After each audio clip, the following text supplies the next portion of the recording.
เสียงขอเชิญน้องคุณพิสมัยและก็เจริญพรท่านผู้สนใจในธรรมทุกท่านเนาะวันนี้เป็นวันเสาร์ที่27 กุมภาพันธ์ตะวันเป็นวันมาฆบูชามาฆปุรณมีมาใกล้ๆหน่อย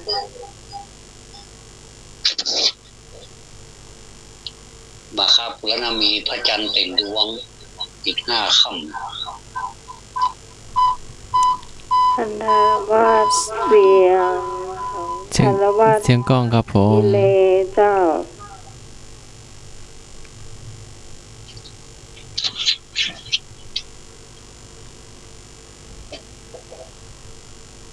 ครับเสียงหายไปแล้วครับคุณจะไปเบาวิทยุกะ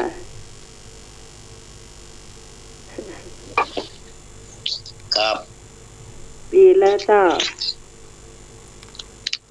ดีละ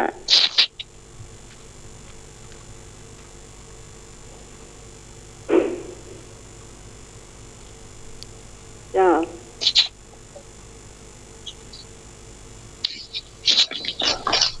พูดต่อได้เลยเจ้าวันนี้ก็เป็นการถามปัญหาพุทธประวัติเนาะเจ้า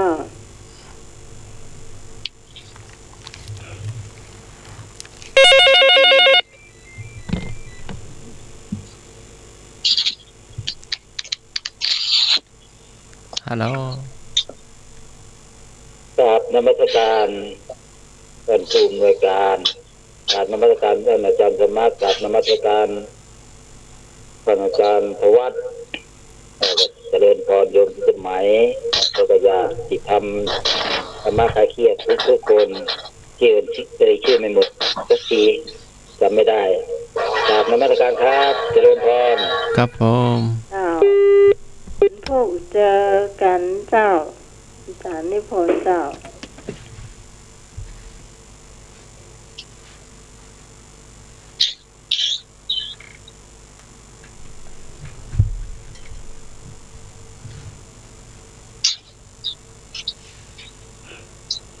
พวกนี้ท่านวันนี้อาจจะเดินนักหน่อยโดยเฉพาะช่วงเย็นนะเจ้า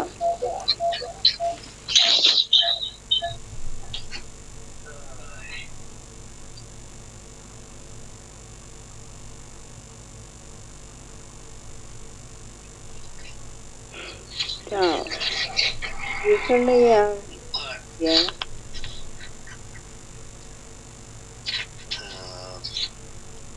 เมื่อตะวันนี้ก็เป็นวันสำคัญทางพระพุทธศาสนาเรื่อยๆอยู่กันนะดีแล้วเจ้าดีขึ้นมาแล้วครับ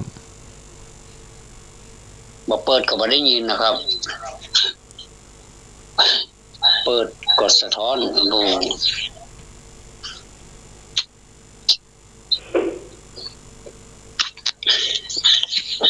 ดีขึ้นแล้วครับเนาะ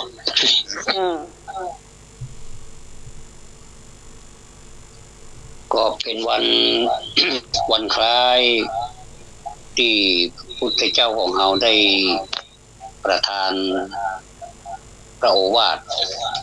ยังมีเสียงกล้องอยู่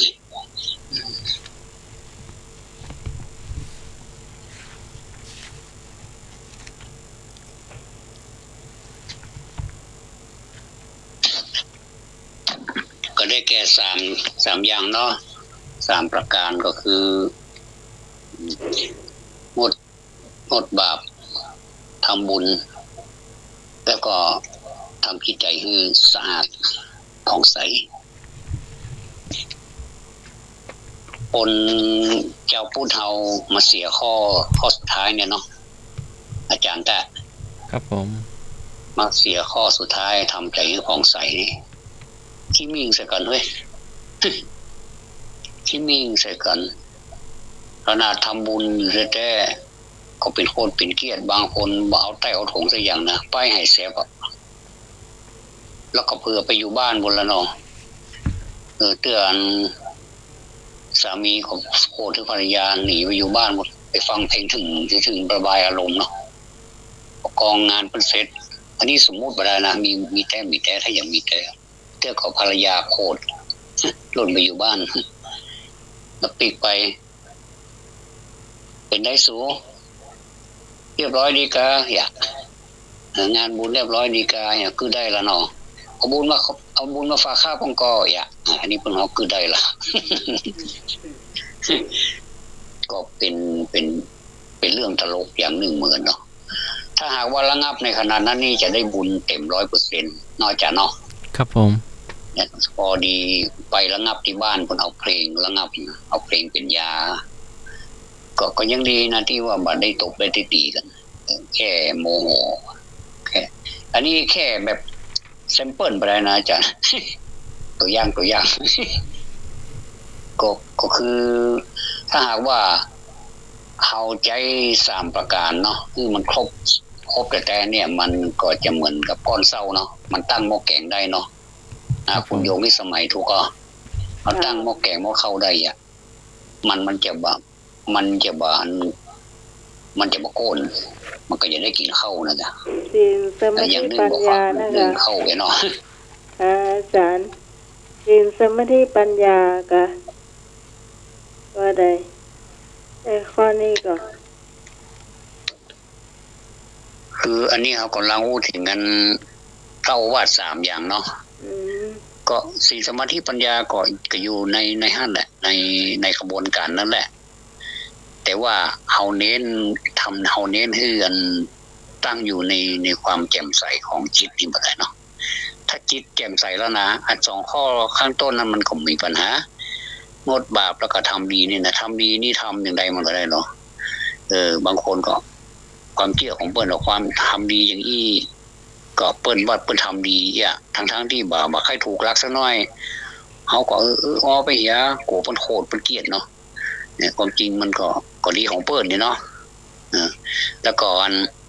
แต่ว่าทำจิตใจให้ผ่องใสนี่อันนี้นี่รู้สึกคนจะทำยากขี้มิ่งขี้โคตรทั้งตัวเก่าขี้โคตรให้คนอื่นขี้โคตรทั้งสิ่งธรรมชาติขี้โคตรที่วิทยุหอนอย่างเงี้ย ก็เดี๋ยวก็โลดไปก็โลดไปอ่ะมีอันนี้ต้องโตตัวเก่าแล้วก็มันบางทีมันขี้มิ่งเป็นธรรมชาติของคนเพราะว่าถ้าเวลาคนเฮานี่ถ้าขี้มิ่งนะถ้ามันโคตรขึ้นมาสมมติว่าดึงให้มันลงมาเหี่ยที่มันอยู่ประมาณปานกลางคือมันถึงจะผ่องใสอ่ะจิตใจนะอันนั้นนี่คือเป็นข้อสังเกตให้หมู่เฮาเจ้าพุทธทั้งหลายได้ฟังที่เฮาของฮู้กันมาเบิ่แล้วเนาะว่าโลภะโทสะโมหะนี่มันบ่ดีอย่างใดนะจักบ่ดีอ่ะ เอามาเป็นมิตรก็บ่ได้อ่ะไปเป็นมิตรมันบ่ได้แล้วยุ่งลุละเละมัน อาจารย์เนาะครับผมเอาเลยอาจารย์ถามข้อแรกเลยนิมนต์ครับเดี๋ยวผมจะเป็นข้อที่2 พุทธประวัติเนาะวันนี้เนาะครับผมจตุรงคสันนิบาตวันมาฆบูชาวันขึ้น15ค่ำเดือน3พระสาวก 1,250 องค์มาประชุมกันณพระเวรุวันวิหารการชุมนุมครั้งนี้เรียกว่าจตุรงคสันนิบาตเพราะประกอบด้วยองค์4ในวันขึ้น15ค่ำเดือน3อยู่ในมาฆฤกษ์1ภิกษุ 1,250 องค์มาประชุมพร้อมกันโดยไม่ได้นัดหมาย1ภิกษุที่ร่วมชุมนุมเป็นพระอรหันต์ผู้ได้อภิญญา6ทุกองค์1ภิกษุทั้งหมดล้วนได้รับอุปสมบทด้วยเอหิภิกขุอุปสัมปทาพระองค์ทรงแสดงโอวาทปฏิโมกข์ความว่าอดทนความอดกั้นเป็นความเพียรอย่างยิ่งพุทธเจ้าทั้งหลายกล่าวพระนิพพานว่ายอดเยี่ยม ผู้ที่ทำร้ายผู้อื่นไม่ชื่อว่าเป็นบรรพชิตผู้เบียดเบียนสัตว์อื่นไม่ชื่อว่าเป็นสมณะ ถามว่าทำ3อย่างที่พระพุทธองค์พุทธเจ้าได้ตรัสไว้3ข้อท่านไหนตอบได้ตอบมาได้เลย โอ้โหเมื่อกี้อาจารย์ทวัดอู้หมดเลยนะเจ้าก ราบไหว้สาพระอาจารย์ท่านพระครูสมุวิศวัตวรกิจโยเจ้าผู้อำนวยการสถานีเจ้ากราบไหว้สาท่านสมาคเจ้า เจริญพ กราบไหว้ ร สาท่านทวัดเจ้า เจริญพ สวั ร สดีน้องหมาย เจ้า สวัสดีธรรม เจ้า ชัยเครียดทุกท่านนะเจ้า เจ้า อันนี้พี่ฮอนจะตอบนะเจ้า3 เจ้า อย่างคือ การไม่ทำบาปทั้งปวง การทำกุศลให้ถึงพร้อม แล้วก็ทำจิตใจให้ผ่องใสคือ ต้อง ละชั่วทำดีทำจิตใจให้ผ่องใสนะเจ้า3 ข้อเนี่ยเจ้า ต้องเจ้า เจ้า เอาคนเดียวก็พอแล้วเจ้าพ่อถูกต้องแล้ว ถูกต้องแล้วเพิ่มเติมให้หน่อยนะทำ3อย่างที่พระพุทธเจ้าทั้งหลายได้กล่าวไว้ การไม่กล่าวร้าย1การไม่ทำร้าย1 สำรวมในพระปาฏิโมกข์1ความเป็นผู้รู้จักประมาณในอาหาร1การอยู่ในที่นอนอันสงัด1และการประกอบความเพียรอธิจิต1เนาะ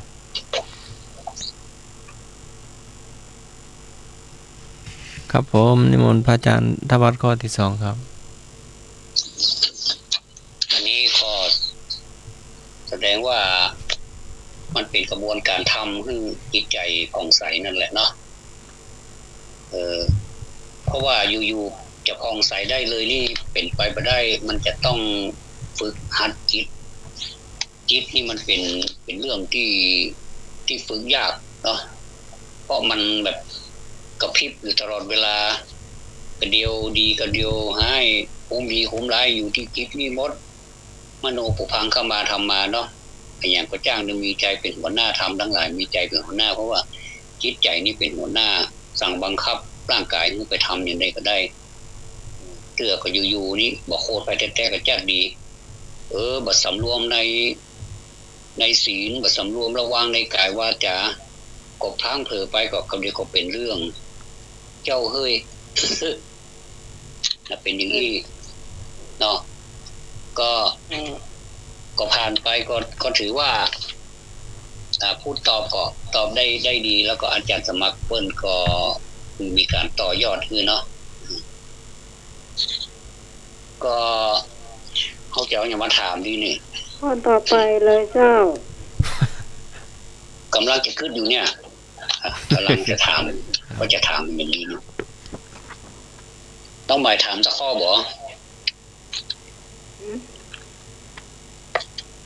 ถ้าไม่ถามสักข้อเดียวเอาไว้ถามมันผูกก่อนเอาเวลาช่วงพอตาลหมอมาเดี๋ยวจะถามปัญหาธรรมะอย่างพวกจังหวัดพวกเจ้าทุกคนตั้งบ้านตอบมาตั้งสายของท่านทวัดถูกนะเรียมแบบร้อยตัว ถามปัญหาต่อไปนี้เกี่ยวกับพระเถระ2 รูปเพื่อนดีมี1ถึงจะน้อยดีกว่า100เพื่อนคิดริษยาคือใครเหรอเป็นเจ้าบุญเจ้ากรเห็นหรอเพื่อนดีมี1ถึงจะน้อยดีกว่า100เพื่อนคิดริษยาคือใครกตะปุสสะภริกะขอพัทธิยะอนุรุทธะขออัตชิอุปติสะของอุปติสะโกริตะเพื่อนดีมี1ถึงจะน้อยดีกว่า100 เพื่อนคิดริษยาคือใครกตปุสะภลิกะขอพัทธิยะอนุรุทธะกอัสสชิอุปติสะงออุปติสะโกริตะเนาะ เอาละมันมีอยู่กู้หนึ่งที่เป็นชื่อเดิมเปิ้นนะเจ้าน้องหมอยฟังเนี่ยถ้าฝ่ายจำชื่อเดิมเปิ้น เพื่อนดีมีหนึ่งถึงจะน้อยดีกว่าร้อยอ่ะ ก็ เพื่ เปิ้ อน นคิดริษยา มันไปกู้เดียวกันนะกู้นี่นะคุณผู้ฟังตอบมาได้เลยเจ้า ได้หอนขึ้นแต่นะว่า เจ้า ชื่อเดิม อัน เพื่ นี้ อน เป็นชื่อเดิมเปิ้นเนอะเอาจับใจความเอาสวัสดีเจ้า จานก็ตอบข้อสุดท้ายงงเนาะ เจ้า สงสัยอยู่ครับผม ทำไมต้องสงสัย สงสัยก็ ท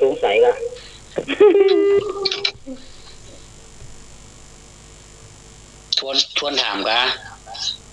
เพิ่นวางแล้วเพิ่นตอบงองู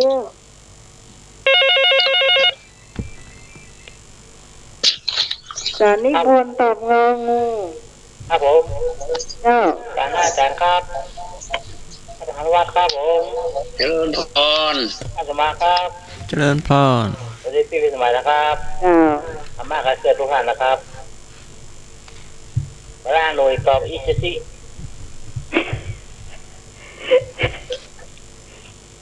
มีแต่ซี่กะ ครับ เพียนชื่อเพิ่นเหรอ อันนี้ตอบว่าอะไรนะ ไอ้ห น้า นุ่ ไห ย ม จันไอ้หนุ่ยตอบจันอันข้อไหนอ่ะ เจ้าพี่ฮอนตอบข้ององูเจ้า พี่ปอนงูเนาะ ไอ้หนูตอบอันฮิตาชิชื่อเรียนโทรทัศน์หรือยา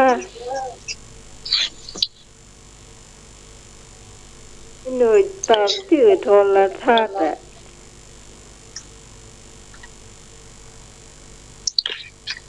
เอาท่านอื่นที่จะตอบขอเชิญเนอะ ลืมบอกหมายเลขโทรศัพท์ เจ้าไอ้ศาสตราจารย์ไอ้ศาสตราทวัฒน์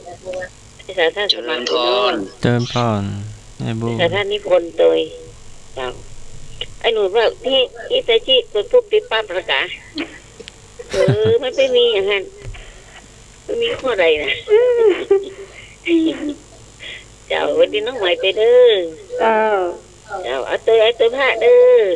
เจ้าเอางูน่ะ เจ้า เอางูมีบุญ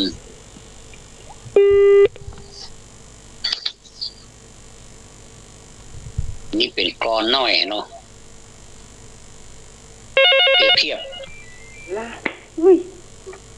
ยุงสวัสดีเจ้า สวัสดีเจ้า แม่ พ่ององูเนอะ แม่จันดี เจ้า งูเนาะ งองูเจ้า งู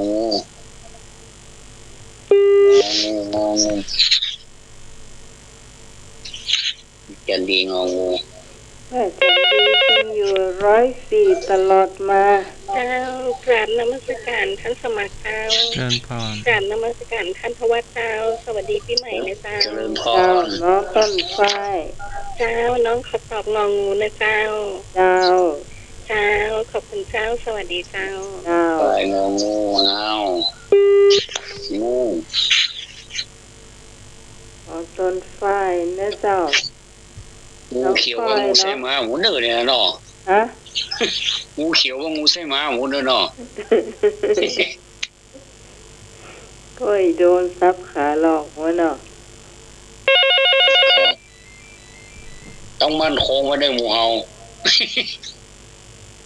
ได้นะท่านทวัฒน์นี่มันช่างซับขาหลอกเก่งเนอะ เจ้า ข่าวสัตว์ เจ้า นิสัยมานะ กราบนมัสการพระอาจารย์ กับนมัสการท่านเพราะว่าท่านสมัคร เจริญ เจ้า พร น้องหมายสวัสดีเจ้า ตาปาลี ก็เลยขอตอบขอไข่เจ้า อ๋อไข่ขอไข่นี่อ่ะ ปลี ขอไข่นี่อ่ะขอไข่นี่อ่ะทันดาวัฒน์ ขอไข่พัทยาอนุรุทธะ อ๋อผู้นี้เหรอ เฮ้ย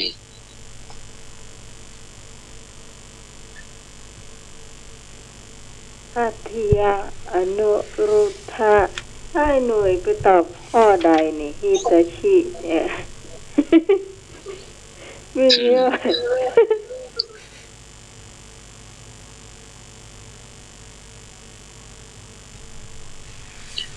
หมดแล้วบ่ มีแถมกระจาย053 226 058 052 010 462 เจ้า มาอยู่เจ้า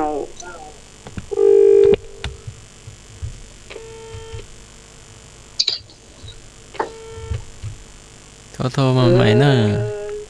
ท่านสมัครกดไปรุดไปแล้วเจ้า กดรับแล้วนะจอดังตืดไปอะ ไอ้นึกรอไอ้นึกหายไปไหนตั้งอาทิตย์ที่แล้วเนอะ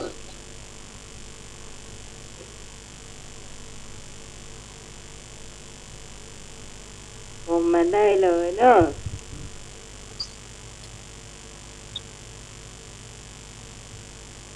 มีแถมก่อนถ้ามามีจะได้เฉลยเนาะอันสมัครเอาข้อไหน โดยหน้าไม้ ฮะ โดยหน้าไม้ ตัวน้ำใหม่เหรอตัวน้ำใหม่ก็งงงู อาจารย์สมมาก็งองูเนาะ ครับผม งองูแต่ใส่เมียงนี่น่าฮักแค่เนื้ององูนะงองูวัดตูนนะงองูโดเรมอน หัวใหญ่ๆแต่ใส่มาก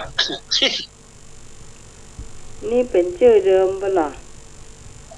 ๆเอาละเนาะ เจ้า ก็จะขอเฉลยแล้วเนาะเพื่อรักษานาฬิกาเนาะ เจ้า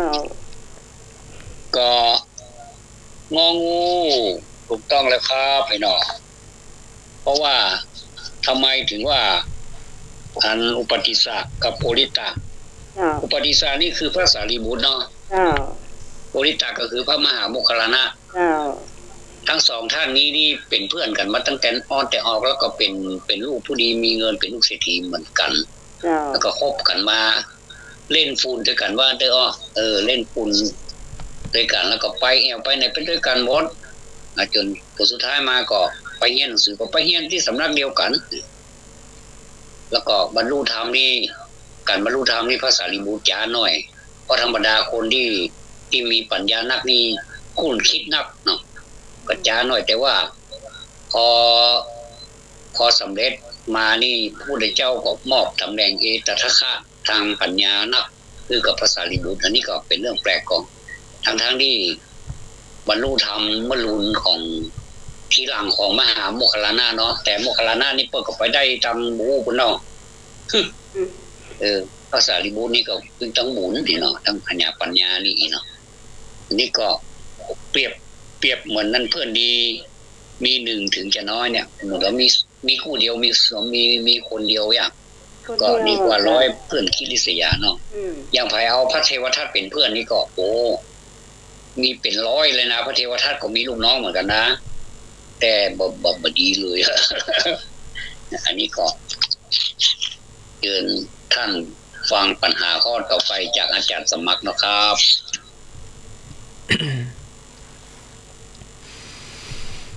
ครับผมพระนางมหาประชาบดีผนวดเป็นภิกษุณีพระนางมหาประชาบดีโคตมีเสด็จไปนมัสการและกราบทูลว่าข้าแต่พระ ศาสดาสตรีจะบวชในพระพุทธศาสนานี้ได้หรือไม่พระพุทธองค์ตรัสว่าพระนางจงอย่าได้ชอบใจในบรรพชาเลย การที่มาตุคามจะบวชนั้นไม่ควร แม้พระนางจะทูลขอถึง3 ครั้ง พระพุทธองค์ก็ไม่ทรงอนุญาต ต่อมาพระนางปัสบดีโคตมีมีความปรารถนาอันแรงกล้าที่จะบวชในพระพุทธศาสนา จึงปลงพระเกศาและนุ่งห่มผ้ากาสาวพัสพร้อมนางขัตติยะแห่งสากยวงศ์หลายพระองค์เมื่อถือเพศเป็นบรรพชิตแล้วพระนางปัสบดี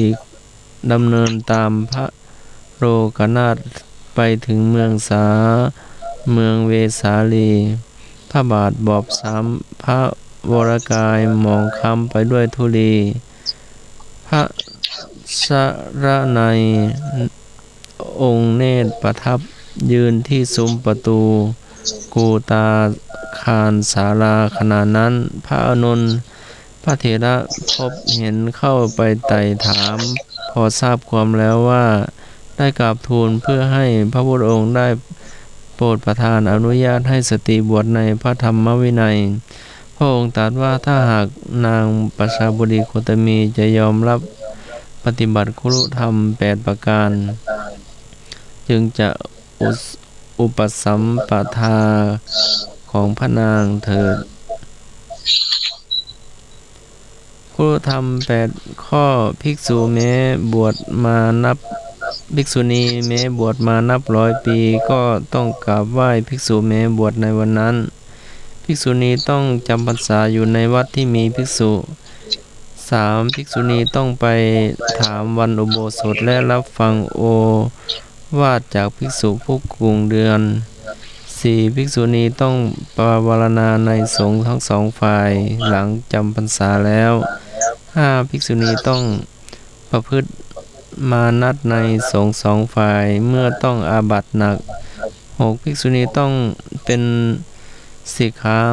มานาน2 ปีจึงขออุปสมบทในสงฆ์2 ฝ่าย 7. ภิกษุณีไม่ปาริพาทด่าว่าภิกษุไม่ว่ากรณีใดๆ 8. ภิกษุณีจะกล่าวว่าตักเตือนภิกษุไม่ได้แต่ภิกษุกล่าวตักเตือนได้ถามว่าข้อแรกแม้ภิกษุณีบวชมานับ100 ปีต้องทำอะไรต้องกราบเนนที่บวชไว้แม้แต่บวช1 วันก็ต้องกราบเจ้ากราบไหว้ภิกษุแม้บวชในวันนั้นเนาะถูกต้องเจ้ากินหม้อแหละไก่ยังบ่ได้สักปิ้งเด้อเรียบร้อยแล้ววะบอกแล้วคำถามท่านสมัครยาวไป3 วาวก็ได้ความรู้เนาะ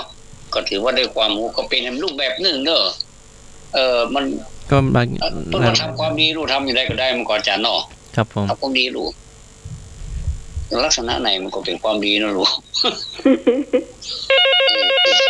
มาละไม่ต้องเลือกเนาะฟังลมพี่สมัยตอบรวดเดียวเลยอาจารย์ทวัฒน์ถามมันหารวดเลยสบายดีสบายใจมาเร็วเค็มเร็วเนาะเอาข้อต่อไปเนาะข้อต่อไปอันนี้ก็จะถามเรื่องมหาสันนิบาตแห่งพระอริยสาวกเป็นเหตุให้เกิดอะไรกธรรมจักรกับปวัตตนสูตรขออนัตตลักขณสูตรคอาทิตตปริยายสูตรงโอวาทปาติโมกข์มหาสันนิบาตแห่งพระอริยสาวกเป็นเหตุให้เกิดอะไรก ก็ธรรมจักรกับปวัตนสูตรขออนัตตลกนสูตรขอ เจ้า อาทิตตปริยยสูตรและก็งอวัฏปฏิโมกข์ โอวาทปาติโมกข์เจ้า ตัปปฏิโมกข์เนาะ พรมาแบบโวย มาแบบรวดเร็ว เจ้า เหยียบร้อยซาวก่อนเนาะ เหยียบมาก้อนกะก็ร้อยซาวอ่ะ คนละซาวเนาะ เจ้า โอ้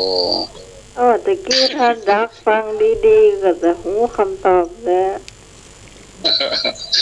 เหยียบมันร้อยซาวอะมั่นใจหรอมั่นใจสุดขีดเอาท่านอื่น จะเห็นต่างหรือจะเห็นตามก็เชิญเลยทำใจพองใสเนอะทำใจพองใสอย่าพี่ขี้โทนเนอะก็หาคนเลยที่ยากมีประโยชน์ไปย้ำ อ้าวรับสายเนาะ เจ้างองูเนอะ งองูแม่จันดี พระจันทร์ดีมาประเดิมแหม่มงองูสองท่านละประเดิมด้วยพี่พร เปิดฟอร์เลยเนาะเอาเต้นได้เลย เอาท่านอื่นจะออกมาเต้นต้องมาเต้นเลยตอบปัญหาเนอะตอบปัญหามาลาสายที่ 3 ครับพอนะครับ เจ้า ลองกองแกงนะครับ ฮานุยตัวกันตานกุยเอารับสายที่ 4 เดี๋ยวก่อน ไก่ครับ ลูกกับป้ากัน กอไก่ครับ ฮะ คอไก่ครับ นี่จากไหนนี่ จากบนดอยครับ จากบนดอย บนดอยเชียงดาว บนดอยเชียงดาวกับเจ้า ภาษาฝรั่งเป็นพระอาจารย์เนาะนะไหม ว่า อ๋ออาจารย์วัดถ้ำแกลบก็ คุณเพราะว่าบนดอยอ่ะถ้าจะแม่นเนาะ ที่เพิ่นบอกมาหมดแล้วว่าถ้ำแกลบว่าอันอย่างก็ถ้ำแกลบไปเนาะ โอ้โห ท่านบอกว่าบนดอยแต่มันได้ตอบว่า อาจารย์ถ้ำแกลบก็แล้วกันอ๋อ เปิ้นเอา เพิ่นวาง ค่อยอ่ะ มารวดเร็วแล้วก็ปิกรวดเร็ว อืม กอไก่เนาะกอไก่ธรรมจักรกับปวัตนสูตรนะเอาท่านต่อไปนิมนต์ก็ได้เจิญก็ได้เนาะ เจ้า บรรพชิตก็ได้ เดิ วาน สุวสิกาได้ พ หม ระ ด ตึงเนนตึง มาเลย ใคร ยินดี ก็ ต้อ ได้ นรับ เจ้า สายนี้ ที่ เนาะ ฟังอยู่ เจ้า เจ้า น้องไหมงองูเจ้า เอาป้าสรีบอซา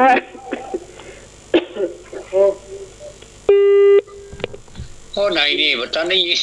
งองูเจ้า ใครอ่ะ เจ้า เจ้าแม่ แม่เอากอไก่หนึ่ง เอาไก่ เจ้า ไอ้บุญก็ไกล โอ้ยอัน มูลกะ เจ้า อ๋อเอากอไก่เนาะ จ้าก อไก่ธรรมจักรมันอาจจะซับขาลอกก็ได้เนาะ โดนอาจจะซับขาหลอกก็ได้เนอะ อาจจะบ่ซับก็ได้ซับก็ได้มันก็เป็นเรื่องของมันนะเนาะ อืม เอาตอบได้ทุกเพศทุกวัยเนอะยกเว้นเราอ่อนที่เกิดใหม่ปุ้มได้เตื้อเราอ่อนเกิดใหม่นี่ยังกำลังแป่งปากวิวอยู่อินดูเถอะ นี่ต้องอีกนานกว่าจะอู้ได้ เจ้างองูเจ้าเป็นงูเขียวหางไหมนะ จ้าสวัสดีจ้า เขียวหางไม้เนี่ยมันคับตาเนอะ ไอ้ยังก็ต้นไฟไว้ยังก็ มันครบตายนะงองูเจ้า อ๋อเป็นจะเพิ่นว่าอย่างว่าเกี้ย มันเอางองูเขียวหางไม้อยู่อ่ะ อ๋อ เขียวหางไม้มันครบตายเนอะท่อ นี่มีสายมาเนอะ สวัสดีครับ สวัสดีครับ เจ้าไว้บาทองชัย ขอไก่ครับ โอเค ครับ กอไก่เนาะ เอาละเอาละกองงองไก่กับงูสู้กันแล้วเด้อ ถ้า ไก่กับงูสู้กันแล้วเด้ เอ อ ออันใดจะหัดอันใดถ้าไก่แบบไปจิกงูก็ต้องมาหัดไก่เอา เอาละต่างคนต่างมีอาวุธที่แหลมคมพอกันนี่รู้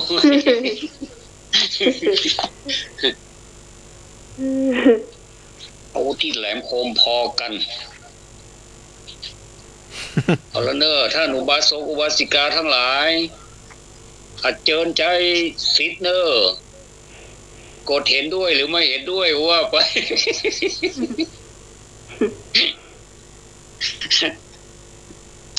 เห็นด้วยข้อไหนก็ได้เลยนี่นะคือมีเลือกถึงสี่เวอร์ชันกันเนอะ อ้างข้อขอกับข้อขอมัน ข้อขอ ต่ นี่อนัตตลักษณสูตรปัจจัยอาเนาะอนัตตลักษณสูตรแล้วก็ข้อคออาทิตตปริยยสูตรเนาะ เจ้า มีที่มาทางนั้นเลยสูตรเหล่านี้เนาะตามข้อแรกมีตามหลังมาเป็นสูตร แล้วข้อสุดท้าย มีคำหลังว่าปาติโมกข์เนาะ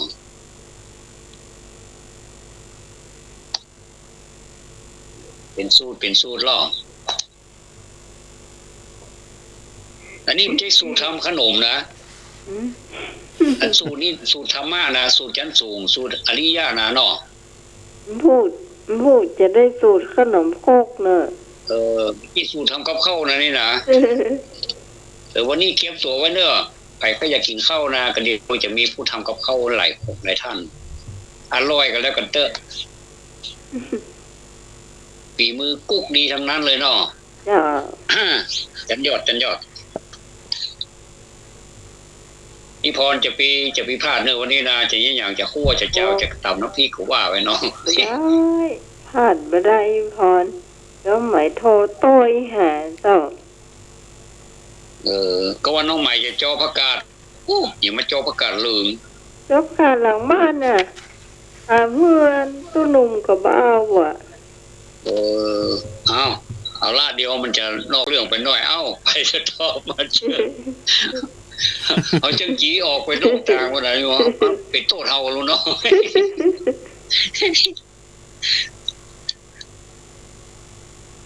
ท่านใดที่จะตอบนอกเจอเลยเนอะลงคะแนนเนอะจะไปเสียสิทธิ์เนอะ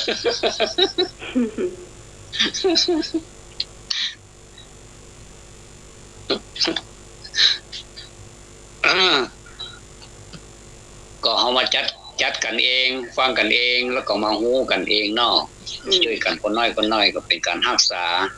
ความรู้เดิมเอาไว้แล้วก็ต่อยอดความรู้ใหม่ได้ฟังได้ยินก็มีความทรงจำทำให้บ่ง่อมบ่เครียดเนาะ จ้ะ ทำให้เราเป็นผู้ที่แก่ฉานในความรู้ มาแถมหนึ่งสาย สายเนาะ เจ้า สวัสดีเจ้าพระเจ้าเอากอไก่ แม่สมศรีลุงวัด เนี่ยสมศรี เจ้า อ้าว กอไก่ เจ้า โอ้ไก่วัดขนาดเลย สายวัด เหมารถมาเนาะถ้าจะมาเนาะ อืม เหมารถมาวัดไตรนะ มีรางวัลให้พวกกับบ่าวพวกค้านติวอ่ะ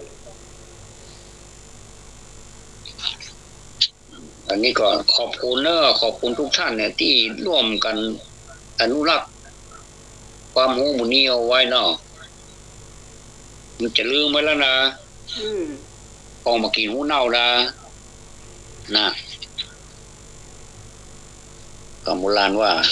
ผมกิ ท่าน น หู ส เน่า มา ผ ร์ ม ต มา ต เล่า อบ หู ข้ ลื อ ม ไหน อาจารย์สมัครข้อไหนครับผม ช่วยพี่พร อืม ครับผมมาหูเนาะครับ ครับผม สมัครอาจารย์สมัครนี่ก็สุดยอดเหมือนกันนะครับ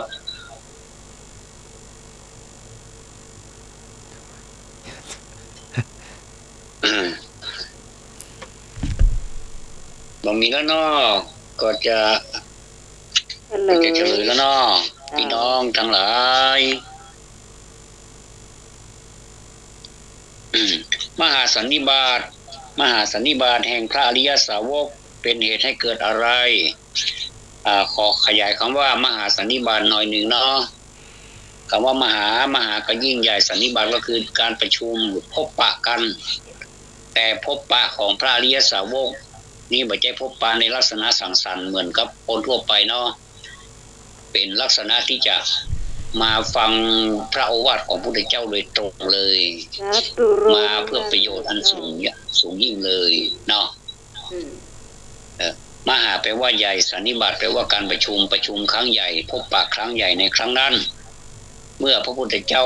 ตรัสรู้ได้เพียง9 เดือนเองอาจารย์สมัครแม่นก็ครับครับผมตรัสรู้ได้9 เดือนหลังจากที่สะสมมาเป็นเวลา6 ปีตรัสรู้ได้9 เดือนก็ออกไปเพื่อไปประกาศสัจธรรมคือคนที่สมควรที่จะงู9 เดือนหลังจากที่ปัญจวัคคีย์5แล้วก็รวมทั้งพระองค์แห่งเป็น6แล้วก็พระยศกุลบุตรและเพื่อนแห่งเนาะเอาเป็น60 รูปก็แล้วกันเนาะท่านอาจารย์เนาะครับผม60 รูปในครั้งนั้นใหม่ๆมาเป็น 1,250 รูปรวดเร็วมากเลยถ้าเป็นอย่างเฮาเนี่ยเฮาทำบ่ได้แล้วก็ส่งที่มา 1,250 รูปน่ะมันจะเป็นส่งธรรมดาเป็นอริยสาวกทั้งนั้นเลยเป็นอริยะคือเป็นพระอรหันต์ทั้งนั้นเลยแล้วก็มาได้อย่างไรเนาะมาได้แบบโทรจิตเพิ่นฮ้องว่าโทรจิตคือมาแบบรู้เองด้วยอำนาจแห่งฌานเนาะฌานสมาบัติ6ก็สำเร็จก็อันนี้ก็เป็นสันนิบาตเนาะก็ธรรมจักรกับปวัตตนสูตรอันนี้เกิดขึ้นครั้งเมื่อไปเสด็จไปพบกับปัญจวัคคีย์เนาะปัญจแปลว่า5คือนักบวชทั้ง5ที่เคยปรนนิบัติพระองค์อยู่นั้นแล้วก็หนีไปป่าอิสิปตนะมฤคทายวันเนาะแล้วก็อันที่2ขอไข่ก็มันมีไปตอบก็ถึงมาถูกพอควายอาทิตตปริยยสูตรก็มันมีไปตอบก็ถึงมาถูกเพราะอาทิตตปริยยสูตรนี่เป็นสูตรที่ทรงแสดงคือกับ3พี่น้องแม่นก่อคุณวิสมัยที่บูชาไฟน่ะมีอุลุเวลากัสสปะเป็นต้นแล้วก็ขยากัสสปะแล้วก็นาทีกัสสปะซึ่งมีบริวาร500 300แล้วก็200รวม3พี่น้องใน1ปันเนาะแล้วก็งองูโอวัฏปฏิโมกข์อันนี้นี่เป๊ะเลยเหมือนหน้าไม้ยิงดินเลยงองูวันนี้งูขายดีเลยถ้าไผฟังท่านธรรมะพูดตั้งแต่ตอนแรกเนี่ยจะตอบเป๊ะบ่ผิดเลยอันนี้ยังพรมาด้วยความเร็วสูงเลยนะเป๊ะเลยนะจะมั่นใจที่สุดเลยนะอันนี้พี่น้องว่านักเรียนมั่นใจแล้วก็บ่ย้ายสัมมเนาสัมมโนครัวเลยนะเนาะฝ่ายก็บ่ย้ายที่พรก็บ่ย้ายบ่มีสัมมเนาเลยสัมมโนครัวจะว่าสัมมโนก็บ่ใช่สัมเนาก็บ่ใช่โอ้ลุงลังแท้ต้นฝ้ายเนี่ยมันลุงลังนับต้นสิบสัมมโนควายมาจากต้นฝ้ายเนอะโอ้มีนี่หมดเลยคนฮ้องว่าอย่างแล้วมันหัวใจมันยิ้มตัวมันก็เลยตลกเนาะผู้ผิดเราก็เลยตัวหัวโลดน้ำไปเลยน่าซื่อสัมมโนหัวสัมมโนครับผมทรงลอยถาดอธิษฐานพระโพธิสัตว์ลุกขึ้นจากที่ประทับนั่งกระทำปาฐขิณต้นไทรแล้วทรงถือถาดนั้นเสด็จไปยังฝั่งแม่น้ำเนรัญชราที่ท่าน้ำชื่อสุปาติทิตะวางถาดลงเสด็จ ลงสงสนามเสร็จแล้วก็ประทับที่โคนไม้ต้นหนึ่งทรงแบ่งข้าวปายาตออกเป็น49ก้อนก้อนหนึ่งมีประมาณเท่าตาวตาลแล้วเสวยอรรถกถากล่าวว่าข้าวปายาตทั้งหมดเป็นภาคยาหารมื้อสุดท้ายก่อนที่จะตรัสรู้เป็นอาหารอยู่49วันสำหรับพระโพธิสัตว์ผู้ตรัสรู้เป็นพระพุทธเจ้าขณะที่ประทับอยู่สัตตมหาสถานแห่งละ7วันรวมเป็นเวลา49วันพระโพธิสัตว์เสวยเสร็จแล้วเสด็จไปหน้าริมฝั่งน้ำทรงอธิษฐานว่าถ้าเราจะเป็นพระพุทธเจ้าในวันนั้นถาดทองนี้จงลอยทวนกระแสน้ำขึ้นไปหากมิได้เป็นถาดนี้จงลอยไปตามกระแสน้ำแล้วทรงวางถาดทองลงบนกระแสน้ำถาดนั้นก็ลอยทวนกระแสน้ำขึ้นจนถึงวังน้ำบนแห่งหนึ่งแล้วจมลงสู่ท้องน้ำพระโพธิสัตว์เสด็จกลับมาประทับอยู่ในป่าไม้สาระที่ริมฝั่งแม่น้ำเนรัญชรา ขณะนั้นสาระกำลังออกดอกบานสะพรั่งจนเป็นเวลาเย็นจึงเสด็จดำเนินไปยังต้นโพชื่อว่าอัสสัทธะเป็นสถานที่ประทับเพื่อการตรัสรู้ขณะนั้นคนตัดหญ้าชื่อว่า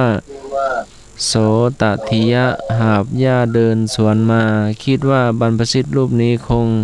ต้องการนั่งจึงถวายหญ้าสุกะหญ้าคา8 กำพระพุทธองค์ทรงรับและอนุโมทนาแล้วเสด็จไปยังต้นโพโคนโพทางทิศตะวันออกกระทำประทักขิณต้นโพทรงราดหญ้าคา8 กำมือลงพื้นดินทันใดนั้นหญ้าคาก็กลายเป็นรัตนบัลลังก์ขึ้นมารองรับพระโพธิสัตว์ประทับบนรัตนบัลลังก์ทรงตั้งมหาปณิธานตั้งใจอันยิ่งใหญ่ว่าแม้เนื้อและเลือดในกายของเราจะเหือดแห้งไปเหลือแต่เพียงหนังเอ็นกระดูกก็ตามหากเรายังไม่ได้บรรลุพระสัมมาสัมโพธิญาณเราจะไม่ลุกขึ้น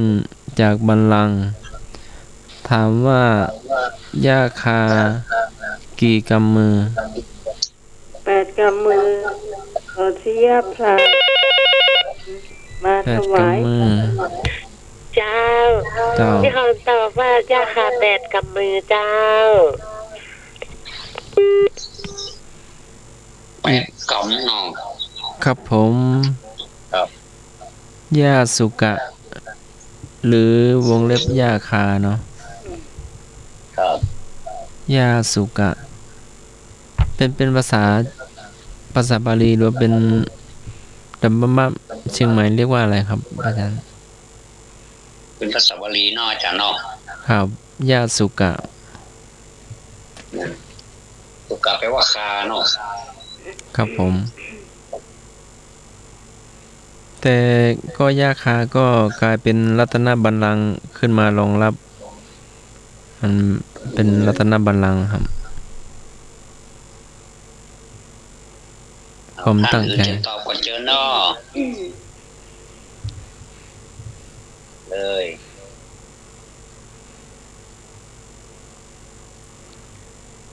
น้ำใหม่กับพี่พรตอบไปแล้วค่ะที่พรต่อมาพี่ยังตอบท่อนตั้งแรกเลย8 กำนั่นนะเจ้าแม่บุญเนาะเจ้าต่อ8 กำโดยโสติยพราหมณ์เป็นคนถวายก็หาบหญ้าคาเนาะเดินก็จะเดินสวนมากับพระองค์เนาะ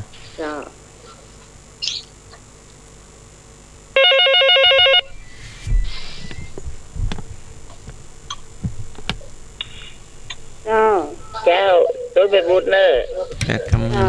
เจ้าแม่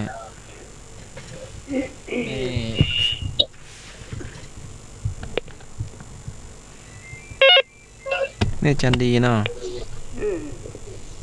ครับผมแม่มากครับ แปดมัดกะ ครับผม มัดใหญ่ก็ สุภาพดีนะครับ พอดี ครับ เป็นลงหน่วยเลยอะ ป้ากับไม่พอคนเดียวเหรออาจารย์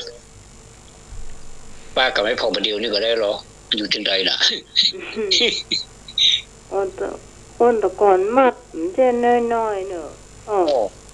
มัดของคนตะกอนตัวอย่าโปดโผ พ่อมัดตะก่อนนี่ภัยการเนอะ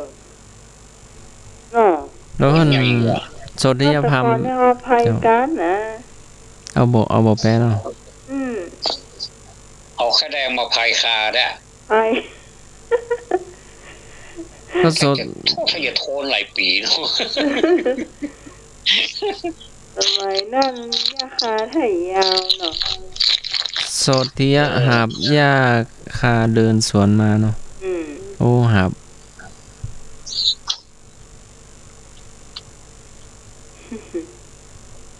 เออสัง เฉ เกต ลยเนาะเฉลยก็จะได้ไปข้อต่อไป ทรงราชยาคา8 กำมือพระองค์ก็รับอนุโมทนาเนาะ จ้า โอ้เฉลยเรียบร้อย ครับผม มันที่ความรวดเร็ว ในเมื่อญาติโยมเปิ้นมา100 เสาก็ไป125เนาะจ้ะเนาะ ครับผม จ้า ครับเอา เมื่อกี้ผมก็รู้ว่าอาจารย์สมัครเทศเหรอ อาจารย์นิพนธ์เซลว่าหยังอ่ะ เมื่อกี้นึกว่า โนฮัน นึก สมัคร ว่า เทศ จานสมัครเทศวะ เออ เอาก็คำถามก็เป็นคนละรูปแบบก็ทำให้เราเกิดแบบเลือกได้อ่ะเนาะเลือกได้แล้วก็ทำให้มันเกิดอรรถรสหลายอย่างเนาะ ครับผม ก็ข้อต่อไปก็คือต้นไม้ที่พระพุทธเจ้าประทับนั่ง ในวันตรัสรู้ชื่อว่าอะไรนั่น อืม ต่อตะกี้ ต้นไม้นี่เพิ่นเกิดมาพร้อม กออัศตพฤกษ์ขอราชายตนพฤกษ์ปออัชชปาลนิโครธงอมุจริน เอาละ รอบเดียว ต เนาะ อบมาได้เลย ตอบมาได้เลยมาเลย ได้เลย เรียบ125ก็ได้ 150ก็ได้เอา แล้วก็เสียกระเป๋าคนเดียวดื้อ ได้จ้ะมาเลย อันนี้มันมีความเปลี่ยนชื่อต้นไม้น้อยหนึ่ง แต่นี่จะขยายให้ฟังเนอกมันคืออะไรเนาะ เจ้า มันไม่มีเพลงนะวันนี้ แล้วเนอะเรียบ130เนี่ยประมาณเนี้ย ขอท่านทวัดทวนคำถามพระเจ้า ที่คนกำลังเข้ามาเนี่ยจ้ามัน ครับ คือสถานีมันรบกวนจ้าท่าน อัน ได้เนาะฟังครับฟังคำถาม ตั้งแต่เริ่มรายการแล้วพี่พลต้องจับเสาอากาศถ้าปล่อยเสาอากาศมันจะเป็นสถานีละปูนแทรกมาเป็นเพลงอะเจ้า ขอท่านทวัดทวนคำถามพระเจ้า เอาได้เนาะเดี๋ยวยินดีเอาทวนคำถามเนาะ อืม ต้นไม้ที่พระพุทธเจ้าประทับนั่งในวันตรัสรู้ชื่อว่าอะไรกออัศตพฤกษ์ขอราชายตนพฤกษ์คออัชชปาลนิโครธงอมุจริน มีต้นไม้เดียวเจ้า คุณผู้ฟัง ไม้ที่นั่ง อืม ในวันตรัสรู้ เจ้า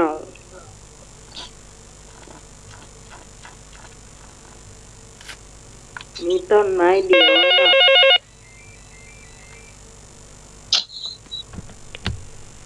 เจ้า ขอใครครับ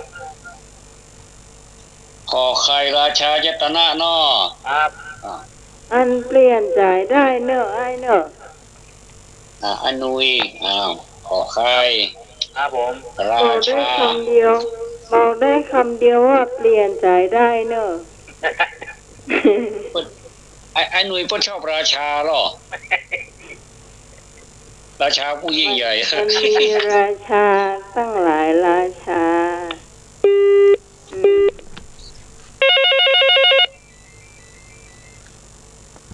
ไหม เจ้า ผลิตตะกอควายเจ้า ลีตอบคอควายเจ้าปัสสุลีบ่อสร้างฟันกำแพง ขอควายเนาะ เจ้าสายต่อไปเจ้า คอควายเจ้า ชิพรเจ้าควาย พี่พอขอควายกะ เจ้า อ้าวเอาภาพปารานิโคตรเนาะ จ้าสวัสดีเจ้า เอาข้าเจ้าก็เอาคอควายเด้อ แม่สมศรี เจ้า เจ้าลุงวัด สมศรีลุงวาด เจ้า เอาคอควายเขาวางจะเปิ้นนิดนึง เจ้าแม่บุญ เจ้า ขอควายเขาว่องเขาควายล่างว่องไว้เนาะ เขาเมืองนี่มันแน่นะ เขาควายล่างว่องสักวัน ตะวันกับเขาควายกับล่างว่องเลยนะ เจ้า น้องอยู่สำเนาขอควายเจ้า น้องใบย้ายสำเนาเจ้า เจ้า เจ้า เจ้า ไปย้ายสำเนาเนี่ย ไปย้ายเจ้าน้องต้นฝ้าย เอาต้นไฟไปอยู่ข้อไหน ออกควายออกควายเขาว่องเนี่ย มันย้าย เจ้า เจ้าคอควายตัวเขาได้ไหม สมเนาโค เจ้าเจ้าตัวเขาคุกแต่ แม่จันดี แม่หยังก็ แม่จันดี จันดี อ๋อมันจะดีก็อ้าว เออ มีสายมาเนอร์แม่ เจ้าเจ้าสวัสดีเจ้า ครับมีสายมาเนอร์แม่ เจ้า อ้าวอ้า เจ้าว แม่ แม่ แด เลย ง น้องใหม่เด้อ อ๋อแม่แดงแม่แดง แม่แดง จากนมัสการท่านอาจารย์ ท่านทวัฒน์ เจริญ ท่าน พ ส ร มาร์ทสวัสดีน้องใหม่เด้อ เจ้า ทำมาหาเก็บกูโคนเด้อ เจ้า ขึ้นไปถึงไหนก็แม่ไปถึงท่านเนาะ เจ้า โคตรอย่างรายการเพลงเนาะน้องใหม่เคยน้องใหม่ว่าน้องใหม่ออกแล้วกะน้องใหม่ตอบล่ะ จะให้น้องตอบกะ เจ้า ราชานิโคตรอะกะ เคยน้องใหม่นะเด้อ เจ้า แม่เข้าบ้านมาเดี๋ยวนี้ โอ้มาไปไหน ฮะ มาไปไหน อุ้ยไม่ได้ยินดีอย่างก็น้องใหม่ มาไปไหน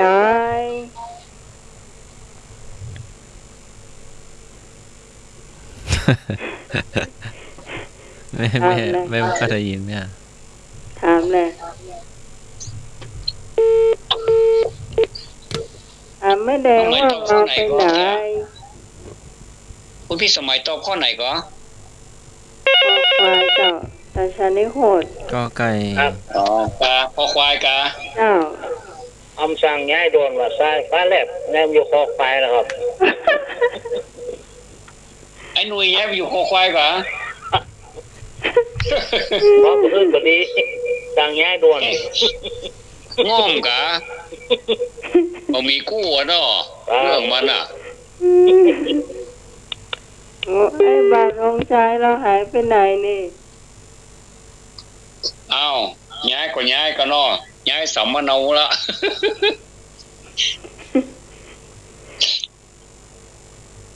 หวานเดียวเปล่าอ้างว้างเดียวดายเนาะ ถ้ามีการเต้าเกิดขึ้นนี่ก็เป็นแถวอะเนาะ มาเต้าแน่นอนเจ้า อ๋อบัดเรื่องได้จ้างคนดูแลพิเศษแต่ก็มันหลายอ่ะ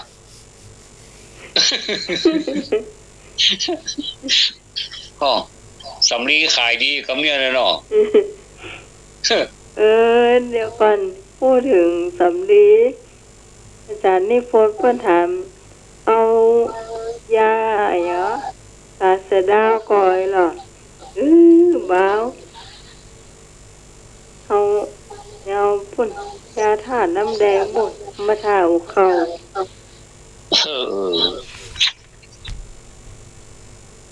อาชาปาละนิโครธอันนี้มันเป็นสตามหาสถานรู้นี่ จ้ะ ที่ถามนี่นะ อืม คือสถานที่ทั้ง7อ่ะมหาแปลว่าใหญ่อ่ะสตาแปลว่า7อ่ะ อืม สถานแปลว่าที่ อืม ที่ใหญ่ทั้ง7เอาละบอ เอาละบอ ตกลงมีตอบอยู่ข้อเดียวกันนี่ เอาละเนอะเป็นมหากรรมเนอะถ้าถูกก็ถูกหมดอ่ะถ้าผิดก็เต้าหมดอ่ะ เอาคือเวลาแหม1 นาทีไผจะย้ายสัมมโนครัวพ้อง มาง่าย ย้ายเนาะมั่นใจเนาะ เจ้า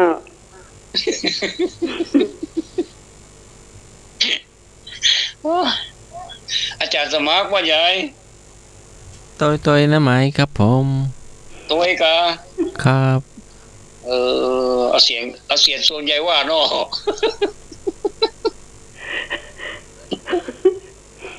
ใช่อันนั้นว่านี่นะ ฮะ หัวอย่าง ฮะ เพื่อเราตอบถูกนะแค่แกล้งให้เราไปผิดเห็นเลยบอกก่อนเพื่อเราเตะเข้าประตูนะก็จะเข้านะ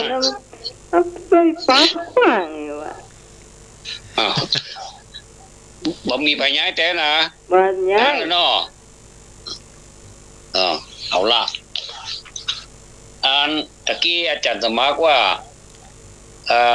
อัสสัทธพฤกษ์อัสสัทธพฤกษ์นี่แปลว่าที่นั่งตรัสรู้เนาะที่มียาคา8 กำมือนั่นมันก็ ครับผม เพราะฉะนั้นก็ต่อจากอัสสัทธพฤกษ์กที่นะก็เป็นที่นั่งคำถามว่าต้นไม้ที่พระพุทธเจ้าประทับนั่งในวันตรัสรู้ชื่อว่าอะไรอ่ะมันก็ข้อกอไก่ก็อัสสัทธพฤกษ์อ่ะอัสสัทธพฤกษ์นี่แปลว่าต้นโพนะโพธิบัลลังก์เป็นสัปดาห์แรกที่ตรัสรู้แล้วก็อยู่7 วันประทับอยู่7 วันเพื่อเสวยวิมุตติสุขอยู่7 วันเนาะวิมุตติแปลว่าความหลุดพ้นสุขแปลว่าสุขเกิดจากการหลุดพ้นแต่ว่าพิจารณาการเกิดและการดับฝ่ายเกิดตัวฝ่ายดับตัวเนาะมีสิ่งนี้ก็ต้องมีสิ่งนี้ดับอันนี้สิ่งนี้ดับก็อันนี้ก็ดับไปตัวเนาะเรียกว่าปฏิจจสมุปบาทมันก็ ครับผม ต่อมาไหนๆก็อธิบายแล้วเนาะสุมาเตอร์เนอะต่อไปก็เป็นราชายตนะที่ไอ้หนุ่ยย้ายสัมมโนโคตะเกียเพราะว่าเห็นเนาะ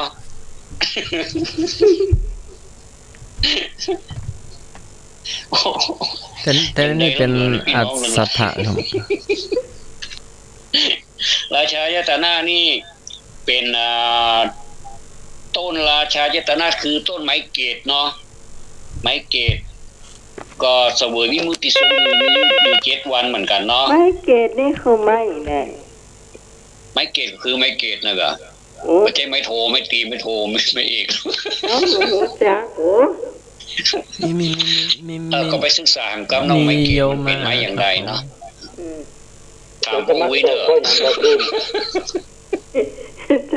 ตอนนั้นตอบ ราชา ราชา จ้ะอาจารย์นิพนธ์ว่าอะไรก็ ราชายตนะนี้มันเกี่ยวกับเหตุการณ์มาได้พระพุทธเจ้าตรัสรู้เนาะคือผ่านมาแล้ว เกือบ49 วันแล้วมาถึงราชายตนะเนี่ยมันจะเป็น49 วันแห่ง7 วันจะเป็น49เนาะเป็นที่มาของ97 49 ก้อนเนาะที่เฮาบูชาพระพุทธน่ะอันนี้เกี่ยวกับตปุษากับภาลิกาเกี่ยวถามข้อตะเกียตปุษาภาลิกานะอันนี้เกี่ยวกับแห่งอย่างหนึ่งเนาะพอมาที่ท่านทั้งหลายตอบขอควาย อาชาปาลานิโคตเนาะอาชาปาลานิโคตนี่บัดแก้ตรัสรู้เนอะ เปิ้นย้ายมานั่งที่หั่นอาชะแปลว่าแพะปาละแปลว่าดูแลนิโครธแปลว่าต้นไม้ชื่อว่านิโครธคือคนเลี้ยงแพะมาดูแลมาอยู่แถวนั้นมันถ้าจะโฮมดีหูอยู่แถวนั้นก็เลี้ยงแพะไปตัวก็พักตรงนั้นไปตัวพุทธเจ้าไปนั่งหั่นน่ะนั่งแล้วก็มีเหตุการณ์ลูกของพญามารคือนาง3นางนั่นน่ะมีนางตันหามีนางราคามีนางตันหามีนางอรดีเนาะไฟยั่วยวนแต่พุทธเจ้าบอกโอเคโนหมดอะจนมันหน้านี่หน้าหงายปิกหมดอันนี้คือนิโครธเนาะอาชาปรนิโครธก็ต้องเรียกอะแล้วข้อไหนถูกเนี่ยกอไก่เนาะงูยังได้อธิบายได้เหรอเอางองูกะเอางองูมุจลินนี่อยู่ก่อนราชายต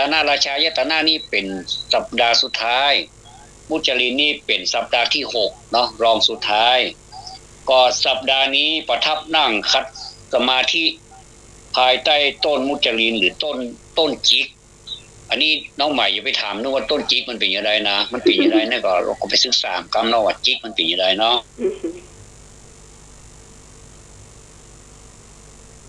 ไม่ใช่จิกบุรีนะตั้งอยู่ตั้งฮะหมดตั้งอยู่ตั้งตะวันออกเฉียงใต้ของต้นโพอ่ะแล้วก็ในขณะที่ประทับอยู่ฮั่นก็มีฝนตกหมอกซิๆเนี่ยตลอดเวลาเลยเนาะพญานาคมุจลินเกิดความเลื่อมใส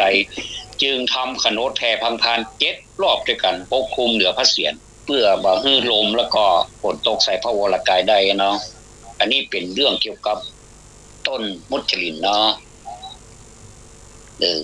ก็จบกับข้อนี้ก็ดีจบแล้วกันเนาะเป็นอย่างนี้นิมนต์อาจารย์มันผู้กล้าถามปัญหาเก่งห้อยว่าแผ่นเสียงทองคำขนอกแผ่นขนอกแคบได้นิมนต์ครับพระสาวกที่ได้ตำแหน่งมีตำแหน่งเอตทัคคะคือตำแหน่งที่พระศาสดาได้โปรดประทานยกย่องว่าเป็นภิกษุหรือพระสาวกผู้มีความสามารถมีความเชี่ยวชาญในด้านใดด้านหนึ่งและมีคุณสมบัติเฉพาะสาวกนั้นๆว่าเลิศกว่าภิกษุทั้งหลายในทางใดทางหนึ่งพระอัญญาโกณทัญญะเลิศทางรู้รัตตัญญูพระสารีบุตรเลิศในทางผู้มีปัญญามากพระมหาโมคคัลลานะเลิศในทางผู้มีฤทธิ์พระมหากัสสปะเลิศในทางถือธุดงควัตรพระอนุรุทธะเลิศในทางผู้มีพิพยจักขุพระพัทธิยะเลิศในทางผู้เกิดในตระกูลสูงพระละกุลตะกะพัทธิยะเลิศในทางผู้มีเสียงไพเราะ8พระปิณโทรภาระทาวชะทวาชะเลิศในทางเป็นผู้บรรลือสีหานาถพระปุณณมันตานีบุตรเลิศในทางเป็นพระธรรมกถึกพระมหากัญจายนะเลิศในทางผู้อธิบายหัวข้อธรรมโดยย่อโดยพิสดารพระจุลบันทกเลิศในทางผู้มีมโนมยิทธิพระมหาปันทกะเลิศในทางผู้เจริญวิปัสสนาพระสุภูติเถระเลิศในทางผู้อยู่สำราญหากิเลสไม่ได้เป็นทักขินายบุคคลถามว่าพระมหากัสสปะเลิศในทางใด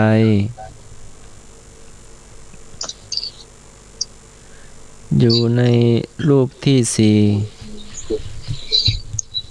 ตอบมาแล้วเจ้านอกแล้วตายว่าเลิศทางใดเนาะที่ได้กล่าวมาตะกี้ตอบว่าถือธุดงควัตรเจ้า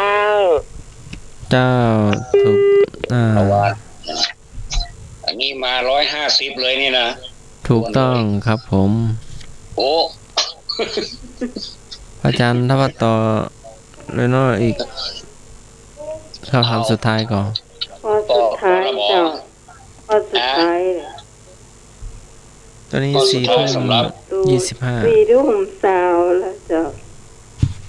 ข้อสุดท้าย แอม7-8 นาทีก็จะถึงนี่แม่ละจะถึง10 นาทีจะถึง4 ทุ่มครึ่งเอาอย่างนี้หา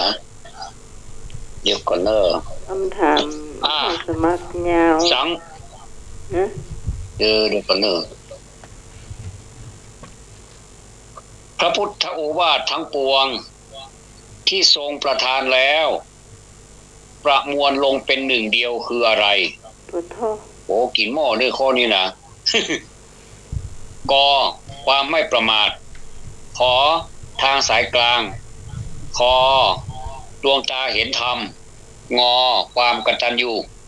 พระพุทธโอวาททั้งปวงที่ทรงประทานแล้วประมวลลงเป็นที่หนึ่งเป็นหนึ่งเดียวคืออะไร วิ่ ก ง ค ร้อ วาย ม เม ไม่ ต ประ ร มา มา ท เลย ขอทางสายกลางคอดวงตาเห็นธรรมแล้วก็งอความกตัญญู วิ่ง100 เมตรมาเลย 1 นาทีเจ้าวิ่ง100 เมตรมาเลย เจ้าพี่พรตอบข้อกอไก่เจ้า ความไม่ประมาทเจ้า มาอายะตอบ มาด้วยความเร็วสูง 1 นาทีวิ่งมาเลยเจ้า เอาละเนอะวิ่งผาดเอาวิ่งผาด วิ่งเปรี้ยว เจ้าก็ไก่เจ้า เนาะต้อง พี่ใหม่มันชอบจะไปเบิกไอ้ยาแผลแดงที่พี่ใหม่เนอะ แล้วก็จะไปเอาทีเจอพี่อาจารย์ท่านทวัฒน์ เนาะบ่รู้ เจ้าสวัสดีเจ้า พูดกันนะว่าจะมาฮื้อ เพิ่นถึงบอกว่าบ่มีไผย้ายครับมีไผย้าย อ้าวรับสายที่3 ก็ไก่เนอะ เอาไก่ เจ้า เจ้าแม่จันดี เจ้าค่ะ จันดีกอไก่รัดเอาละมา3 ท่านกอไก่หมดเลยรับสายที่4 มีไผ่กับหูนะบอกว่านะคะชอบใจแม่จันดีไข่หัวม่วนนี่ เจ้า จำมาได้ หอยปุกกันอ่ะ เจ้า แล้วลืมบอกน้องไหมแม่นอนมันก็ไม่ได้อยู่เนอะ อ๋อ ไม่นอ เจ้าน ไปแต่งงานลูกบ่าวเพิ่นหอดเพิ่น เจ้า ไปเต่าเจ้า เอาก็มาเจ้าแม่ จ้ะ มาเจ้าปีกเด็กเลย โอ้ เจ้า เจ้า ตะกี้แม่บุญเนาะกอไก่ เจ้า บุญเนาะ เจ้า เจ้า กอไก่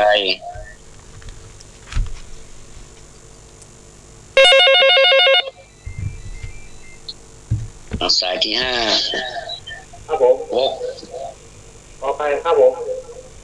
เอาไก่ ขอไปครับ ไอ้ ไอ้ ไอ้ ห ห นุ่ นุ่ ย ยงอมเนาะ เจ้า เป็นยังนอนเลยนะเนาะดาวเจ้าบนเลย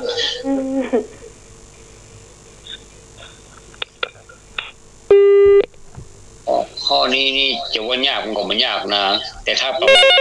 มาทปุ๊บมันจะยากทันทีเลยเนาะสายที่7 เจ้า ก็ไก่เจ้า อันนี้ตอบกอไก่ กอไก่ก็มากันก็เป็นแถวเลยเนาะสามัคคีเดินกันเป็นแถวแต่เนาะ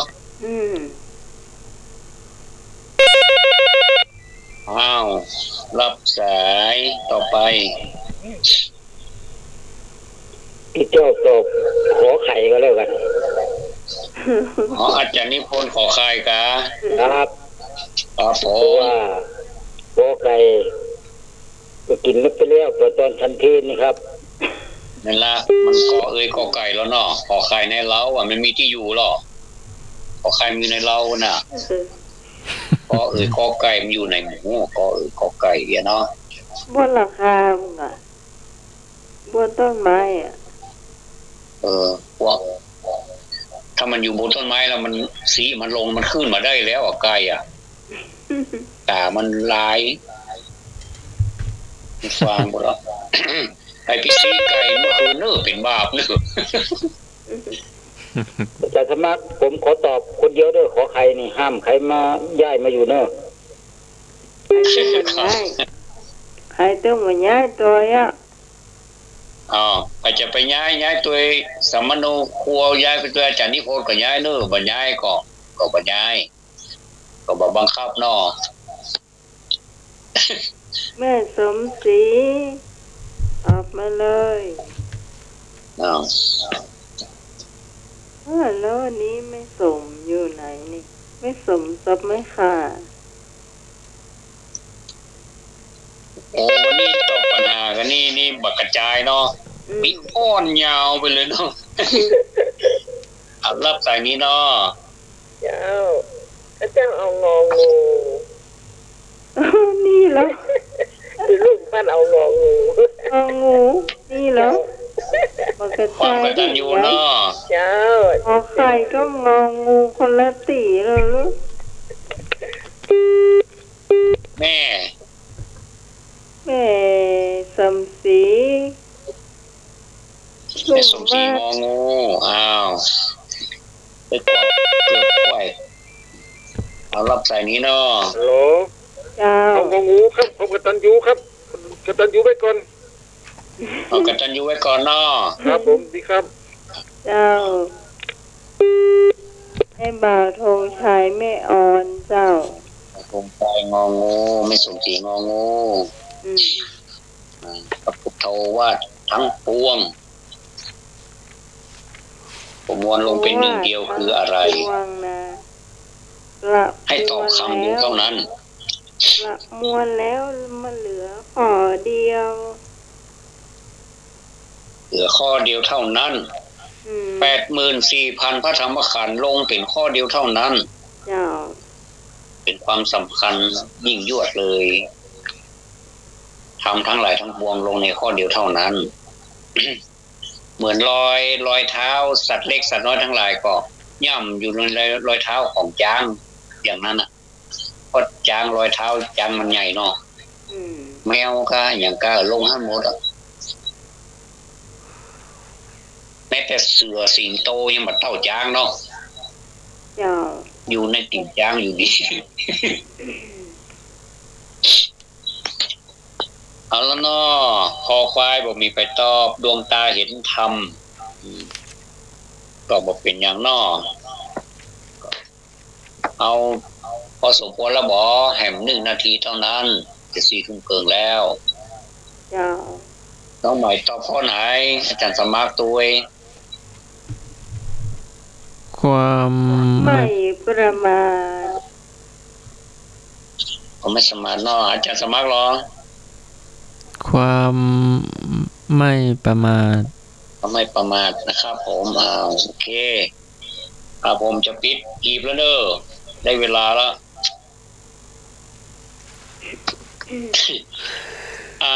เหมือนเลือกตั้งเลยได้ ปิดกีบ ใครจะไปทูดจรินเนอะก็จะเงียบหมดนะ โอ้เดี๋ยวไม่แหมใจ เจ้า น้องหมาย ไม่ได้ ถ้าไว้ก่อน เอาถ้าอุ้ยก่อน จะเจอน้องใหม่เนี่ย ออไก่เนาะ ปอไก่เป็นยักษ์ ไก่ สาว เนาะ ป้าเหมือนกันมันเป็นยักษ์ เจ้า ฟังเกี่ยวสัมพันธ์สัมปากระวังเต้าเถอะ เป็นยักษ์ เป็นอย่างนอกแข็งแดงดีเนาะ ลูกหัวเข้าเนาะ เจ้า ลูกๆมาเข้า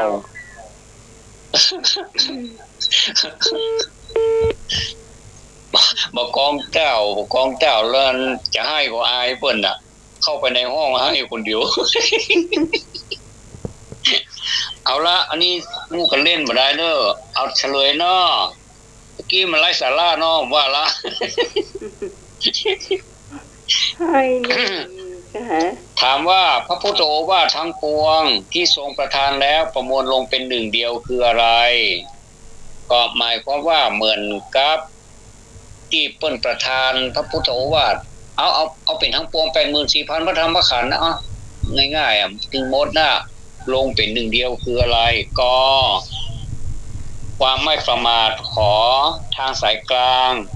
พอดวงตาเห็นธรรมแล้วก็งอความกตัญญูเนาะพอคอยกไปเนาะบ่มีใครตอบก็คือมันไม่ถูกแล้วดวงตาเห็นธรรมเนาะแล้วก็จะเหลือข้อขอทางสายกลางทางสายกลางนี่เป็นมัชฌิมาปฏิปทาเนาะแต่ก็คือยังมีเยอะแยะอยู่มีสัมมาทิฏฐิเป็นต้นและสัมมาสมาธิเป็นที่สุดเนาะแต่ว่าเอาคำเดียวเท่านั้นคือสติคือความไม่ประมาทคือความรู้สึกอยู่ตลอดเวลาว่าทำอะไรอยู่เนี่ยคือคิดอยู่ตลอดเวลาก็คือความไม่ประมาทก็คือข้อกอไก่เนาะถูกต้องเนาะความไม่ประมาทเราจะสังเกตเห็นว่าพระพุทธโอวาทครั้งแรกแล้วก็ครั้งสุดท้ายที่จะก่อนจะเสด็จดับขันธปรินิพพานน่ะพวกท่านทั้งหลายจงอยู่ด้วยความไม่ประมาทเถิดดีเนาะมันก็คุณที่สมัยมันก็ก็แสดงว่าก็ความไม่ประมาทนั่นแหละคือข้อถูกต้องเนาะส่วนข้ององูความกตัญญูอันนี้ก็น่าสนนะแต่กตัญญูนี่ไม่ได้เกี่ยวกับที่พระพุทธเจ้าตรัสไว้เนาะอันนี้อยู่ใน 84,000 พระธรรมขันธ์นะขอบคุณอนุโมทนากับพระคุณเจ้าวัดพระธาตุดอยสะเก็ดพระอารามหลวงเจ้านะครับ แล้วก็เจริญพรอนุโมทนากับญาติโยมทั้งหลายด้วยเด้อผิดถูกบอกว่ากันเนาะเอาม่วนตัวเนาะเพราะว่ากันเนาะแล้วขอสุมาตัวเนอสัมมโนครัวขอถอนคำพูดเนอสัมมโนหมอเอาแล้วเนาะสัมมโนเนอกลัวเขาตั้งชื่อขึ้นใหม่ไว้ว่าอย่างก่อนไอ้นุยหน้าตัวดี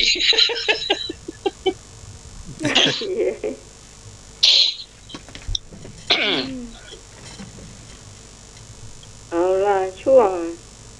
ทำกับข้าวแล้วเนอะตอนนี้นะช่วงทำกับข้าว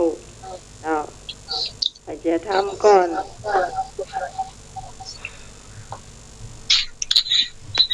ทำกับข้าวเจ้าไปทำก่อนเนาะเจ้าวันนี้คนเฒ่าเก่าว่าก็แก่งกับเก่าเนาะเป็นคนเฒ่าหรอฮะแก่งเก่าเนอะแก่งโหเนอะว่าแต่ว่าแก่งฮังเลไปวัดแต่กะว่าแก่งโหตัวเจ้าแก่งโหก็มีพักหลายอย่างจ้ะถ้าปะพักเนาะเขาจะใส่พักอย่างก็ได้เนาะแล้วแต่เขาจะกินจ้ะเนาะเจ้ามีผักเจ้าผักมาไว้ล่ะปะผักแต่ใส่ให้มันลำนี่มันต้องมีผักอะไรมันก็ผักชีฝรั่งเนาะแต่มันหอมเนาะฝรั่งผักละให้หน่อยวุ้นเส้นเนอผัดวุ้นเส้นกับหน่อส้มถั่วบะเขือดอกแข้งผักแค่ผักอย่างไรมาผักอย่างก็ใส่ได้นะที่จะกินได้หมดอะเนาะเจ้าจะแกงแค่นั่นนะกะจะไปใส่ดอกนิ้วหมูเติมเจ้าวุ้นเส้นเป็นมักวุ้นเส้นเนอะใส่วุ้นเส้นนักๆหน่อยเจ้าวุ้นเส้นจะเตรียมผักจัดใส่ล้างไว้ใส่จานอะไรหน่อยใส่หม้อไว้ก็ได้ใส่กระมังไว้ก็ได้เจ้าน้ำพริกเขาก็มาใส่สักหน่อยถ้าว่าจูก้าในแกงเลยมันก็จางเนาะเขาต้องเอาคั่วน้ำพริกสำเอาใจน้ำพริกแกงเผ็ดก็ได้เอาเส้นพริกแกงเผ็ดมาหน่อย มาคั่วน้ำจ่าวหอมกันเจียวหอมเตรียมตั้งหม้อเจียวหอมเตรียมมันหอมแล้วก็เอาน้ำพริกลงคั่วแล้วก็เอาหน่อส้มน่ะหน่อส้มเขาต้มในกำเนาะเขาต้มเอาน้ำปั่งกำเจ้าเอาหน่อส้มมาคั่วกับน้ำพริกนั่นน่ะเจ้าคั่วมันหอมล่ะมีแกงอย่างก็ใส่ได้แกงอ่อมก็ได้แกงเผ็ดก็ได้เอามาใส่ไปนะจะไม่ใช่แกงอ่อมกับแกงเผ็ดก็ใส่ตัวมาคั่วตัวน้ำพริกนะเจ้าแล้วก็เอาแกงฮังเลลงพัดก็คั่วเดียวกันแล้วนะคั่วไปกันนะเนาะเจ้าคั่วตะกันแบบนี้น่ะพักก็ใส่เนาะพักก็ใส่เลยกลถ้ามันต้องมีน้ำหนักเนอะน้ำหนักลงไปกับน้ำแห้งหรือมั้งมีน้ำให้น้อยเดียวก็ละเจ้าคนน้ำแห้งมันแห้งเอามุ้นเขาใส่พอพักมักนอกซุปเนี่ยกันเจ้าเอามุ้นเขาใส่คนจะแกะนี่มันมุ้นมักซุปนี่นะเจ้าจิ้มไก่จ่างแล้วก็จ่างก็เติมเอาเนาะมักเค็มมักจางเจ้าแห้งละบ่แห้งละกับปดลงเจียวหอมโรยตัวนึงเอาอ้อยหน้ามันเนาะหอมเจียวให้นะเจ้ากระเทียมนะจะหอมลืมไปหอมเตรียม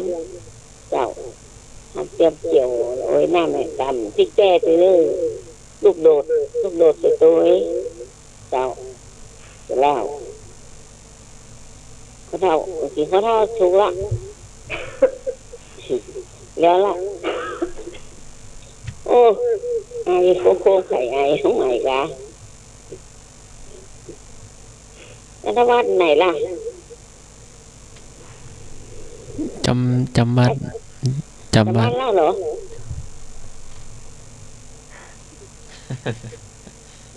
เดินไปได้กี่แกงโห่สักคำเจ้าแกงโห่ไม่เสร็จแล้วเลยน่าจะมา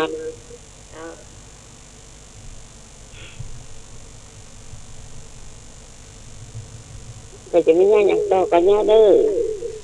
แม่แล้วนะเจ้าเจ้า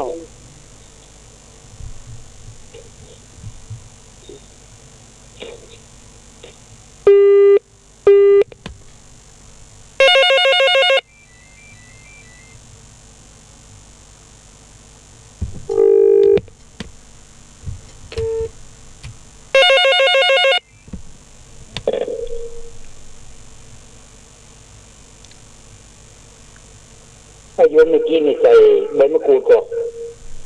ใส่ธรรมะ เจ้า โยมเมื่อกี้ลืมใส่ใบมะกรูดจ้ะ โอ้ตะกี้ตอบอาจารย์ฮอตเลยดูไปเนี่ยไม่บุญ มันจะใครบุ๊กใส่เนาะ ไปจ้าวันนี้พี่รอนเก่งกระด้างเมื่อเจ้าอยู่ในอาหารอยู่เนาะน้องใหม่เคยกินเก่งกระด้างกระเจ้า ชอบเจ้าชอบมากเลย ออกรายการแล้วเนาะเจ้า มีสายมาตัวเนาะ พี่รอนจะเก่งกระด้างมาเจ้า สายปุ๊บ เริ่ม ก็ ต้น ชั มา ด เจ้า เจ้า เอาใช้ยันคากิเนาะหรือว่าสมาร์เตอร์สีหมูนะเจ้าจานล้างสะอาดเนาะถ้าจะใจอย่างกระด้างนี่จะใจคากิกับอันไม่หูนะเจ้าที่มันเป็นหนังนะเนาะส่วนใหญ่จะเป็นหนังมาเอามันน่าจะเจ้าเราวิธีทำก็เดี๋ยวเราทำความสะอาดเนาะคากิให้ก่อนเอาเผาไปเอาผดมันออกเนาะแล้วมาขูดเอาผดมันออกแล้วคงเป็นชิ้นใหญ่ๆก่อนนะเจ้าคง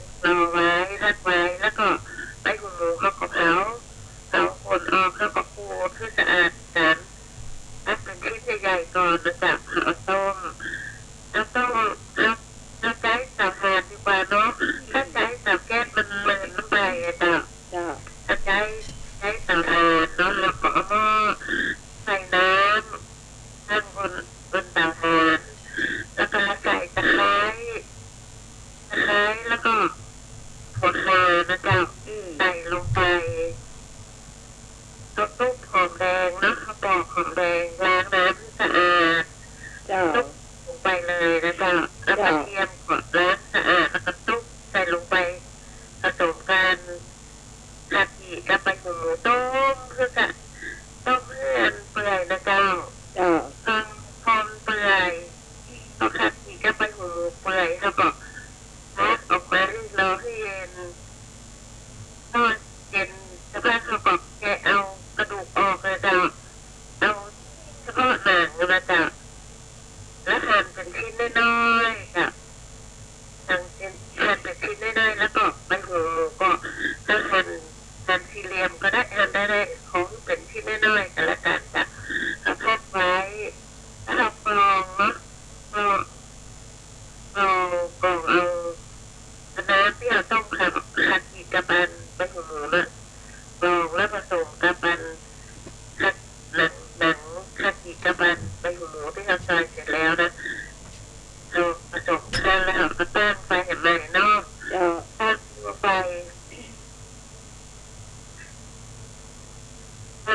แล้วที่มันเปิดมันตึกไปแล้วเนาะ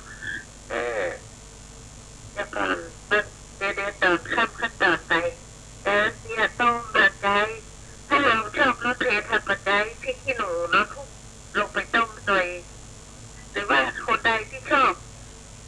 สีมันงามก็กระจายพริก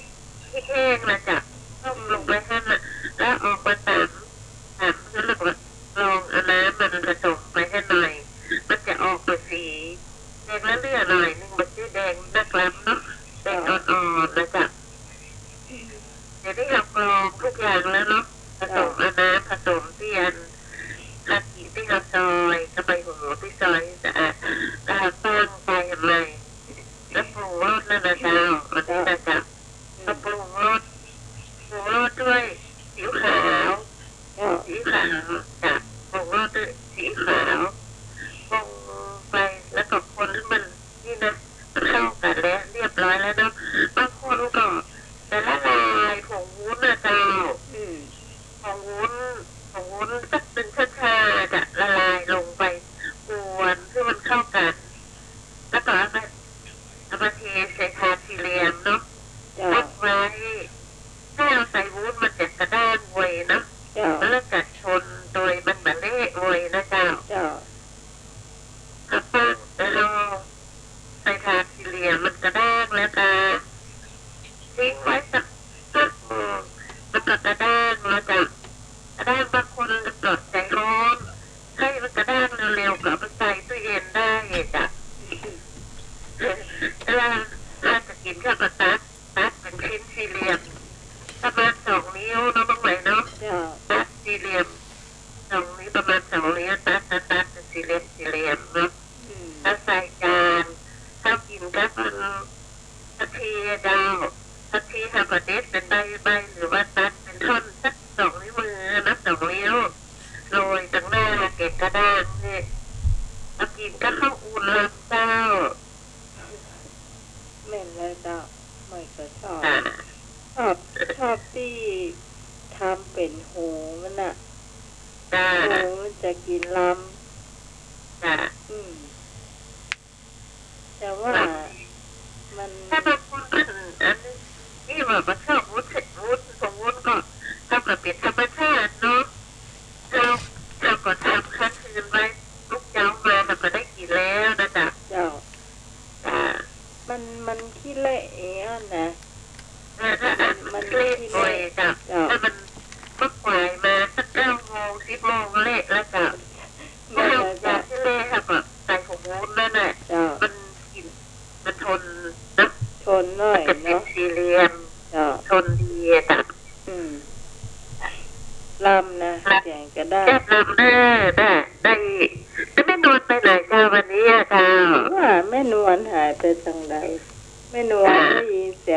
ข้าวมาเนอะไม่นอนเนอะ จ้าน้องใหม่จะมีรายการอย่างดีๆก็เสนอเลยนะเจ้าน้องใหม่เนาะ ฮะ โอ้วันนี้นะทุลักทุเลเลยน้องใหม่ ฮะ สถานีรบกวนขนาดเลย จ้ะ ที่ต้องใช้ความพยายามกำสอนกันตั้งแต่กำลังยุดเดี๋ยวนะสัก4 ทุ่มเปิดปิดสถานีแล้วนะจ๊ะเลยได้ยินชัดแล้วจ้ะ นั่ ถ้าน คอยเสาอากาศปุ๊บเพลงมันออกแล้วปวดเลยมีสมาธิตะใดอันนี้จ้ะอ้าว จ้ะ อันนี้แกะกระด้างก็แต่อันนี้ไม่ได้บุญมาแกงโห่เงือเนาะถ้าจะลำปากแกงโห่นะเจ้า จ้า จ้า ก็ ต้องไป แม่ ลองกินแกงกระด้างเลยนะเจ้า จ้า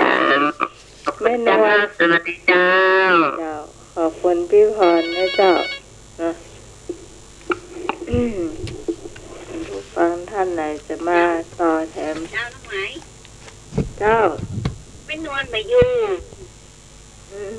ไม่นอนไปงาน นอนไปงาน ตัวงานลูกบ่าวลูกเปิ้ล อืม เพราะว่าเปิ้ลบอกว่ามันได้เข้าในการเทรนเนอร์ลงไปกว่าเลยเต่ากว่า อืม เจ้า บอกน้องใหม่ตัวเองล่ะ อืมเจ้า เจ้าเดี๋ยวบอกท่านนิพนธ์ก่อนเนอะแกงปั้นใบมะกรูดนะอยู่ในผักแกงแค่หมดพอหมดแล้วจะใครก็ซอยใส่3-4 หัวพุ่นเจ้าเรียบร้อยทุกอย่างเจ้า บอกแกงนิพนธ์เนาะที่ไปได้บอกว่ามีผักอย่างต่อผักก็ครบหมดทุกอย่างอ่ะ เจ้าจ้าวันนี้เจ้า เจ้า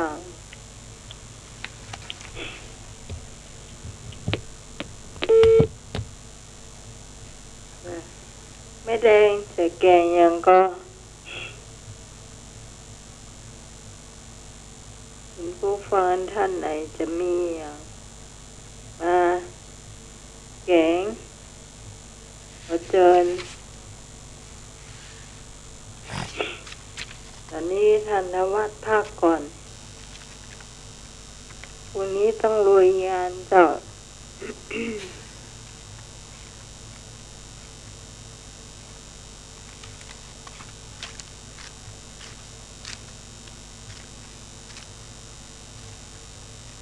พูดถึงงานพระป่า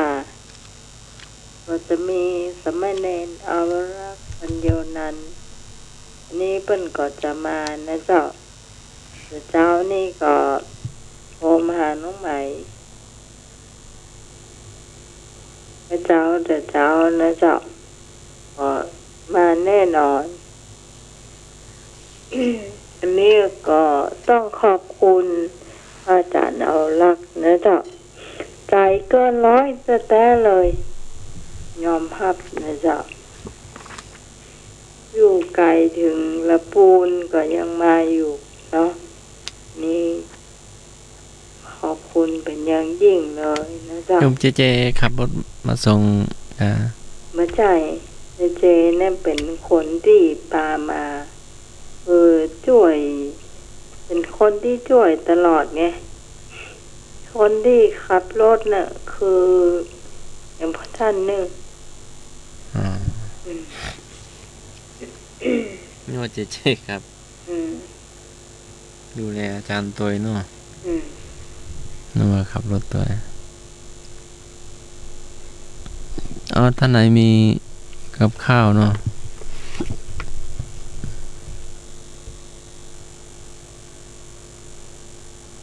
ให้ทำกับข้าวจ้างแถม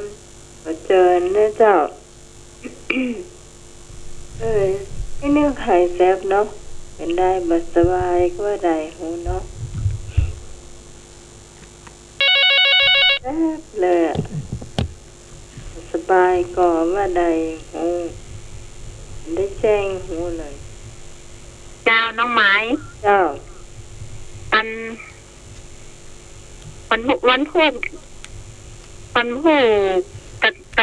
ตะกี้เปิ้นมาที่ว่าบ้านน้องใหม่มันก็ อย่าง ที่เปิ้นเอาเครื่องอะไรอย่างมาก็ เจ้าแม่น ตู้เอาสุมาเตอะตู้อย่างก็ตู้นม ตัวหนุ่มแม่น มามันก็ โต๊ะนมแล้วก็ วันก็ท่านสมัครก็มาลอกี้ มา ส กะ มัคร เจ้าตะกี้ก็มาบ้านน้องเหรอ น้อยสมบูรณ์สมณเณรตะวัน แล้วปันกายมาตั้งบ้านแม่นี่กะ โอ้โหเนอะตะกี้ ตะกี้ มา มา ตั้งไหน ทางนี้ก่อน ตะกี้กายมาตั้งไหนมันสมัคร ขาไปไม่ได้ผ่านบ้านแม่ขากลับผ่าน อ๋อน่ะได้ยินตู้ลูกตู้หลานตู้นมนั่นบอกนะ อืม ถ้าแม่ก็ถามว่าวันพุธจะผ่านมาทางนี้ก่อนเนาะมันว่าเปิ้นจะไปวัดเจ็ดยอดไปตังวัดเจ็ดยอดนั่นก่อนน้องไหม อ๋อไปฮับท่านทวัดเจ้า อ๋อแล้วก็ลวดไปบ้านน้องไหมเลยแม่ก็ เจ้า ตอนน่ะเปิ้นบอกมาผ่านมานี้ถ้าผ่านมานี่แม่ก็ว่าอย่างใดดีดิ ว่าเยอะก็ว่ามา แม่ว่าแม่จะฝากอันไผ่ก็ขับรถอ่ะ นานขมูล อ๋อนันขมูลแม่จะฝากมันไปเพราะว่าแม่ไปบอกค่อยได้อ่ะน้องไหม เป็น แม่จะฝากขนมจีบจะซาลาเปามันตะกี้นับผ้ามันมี5อีกอ่ะ5ตูนกะ 5แล้วก็พระอาจารย์เอาลากขมอพระอาจารย์นิพนธ์นำเราเจ้า แล้วก็มาได้ผ่านมาทางนี้มันก็เปิ้นจะไปว่าเจ็ดยอดเลยว่าน้องใหม่เลยมันก็ เอาถ้ามาจากวัดเจ็ดยอดเนี่ยเขาก็มาตั้งสารกลางข้ามขัวสารกลางก็ได้เหรอเป็นหรอท่านสมัคร เจ้า มันก็ข้ามมาที่เดียวกันน่ะเหรอ เปิ้นมาเจ้าอีกอ่ะ6 โมงนี่กะน้องไหม ที่ห้าเจ้า ว่าไปเลย ฮะ ตีห้าไผไปมาว่าไปเลย อาจารย์ บัด อาจารย์ก็บอกงั้นสมณเณรตะวันก็บอกงั้นอ่ะ ได้ยินนั่นตัวหนุ่มเปิ้นบอกว่าวัดเปิ้นเกียมพร้อมแล้ว6 โมงเปิ้นจะมาแล้วอีหรอ 6 โมงนี่หามาได้เผื่อมาตั้งเครื่องตั้งอย่างเนี่ย บัดใจถ้า6 โมงนี่แม่จะบัดตันของแม่นี่กะ แต่ออกจากนี่ที่ห้า มันเจ้าเกินไปตีห้าว่าไปเลย ตัวหนุ่มบอกว่าจะเจ้าผ่านมาบ้านแม่นะอย่าแล้วมันพูกมาก่อนเป็นว่าสัก6 โมง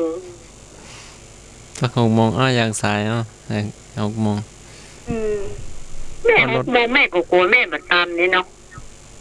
ไปเช้ามันก็รถไม่มีรถเนาะรถไม่ติด ถ้าเมื่อเจ้ารถมันบอกไว้ติดเนาะ ถ้ารอ8 โมง 9 โมงมันสายไปก็ เขานัดกันนะฮะตี 5ออกจากวัดไปกับวัดที่โน่นเขาจะรอเขาจะทำอะไรรอเขาคุยกันแล้ว นัดตีห้า นับตีห้าแต่บ่ต้องฉันอย่างไปสักอย่างอะเพราะว่าทางเพจะมีอาหารการกินพร้อมหมด ได้ยินตัวหนุ่มแล้วเนาะเขามาจ้างห้องมันจะได้ไหมเฮ้ยว่ะได้ยินตัวหนุ่มว่า6 โมงจะไปแล้วแม่อย่าเพราะว่าทางวัดเปิ้นเกียมพร้อมหมดแล้วอย่า เจ้าก็มาบ้านน้องเนาะ แต่แม่ได้ยินเปิ้นมาได้ยินเปิ้นว่าเปิ้นผ่านมาบ้านทางบ้านแม่นี่นะอย่าเปิ้นน่าจะจำที่เปิ้นมาเอาเข้าเนาะ จำได้ไหม ถ้าจะได้เดี๋ยวคิดแกรมกรรมแน่น้องไหมเด้อ เจ้า เดี๋ยวกันเด้อเดี๋ยวแม่จะคืดเนี่ยได้สังขารมาให้ฮือให้ตั้งไปสีสะเกตมาเนี่ย เป็นเจ็บหลังเจ็บแอวจะได้หมอกดาวน้องไหมถ้าจะได้แม่จะนี้เหมือนกันเด้อ ถ้ามันนี้มันตรงนี้ เจ้าน้องไหม เจ้า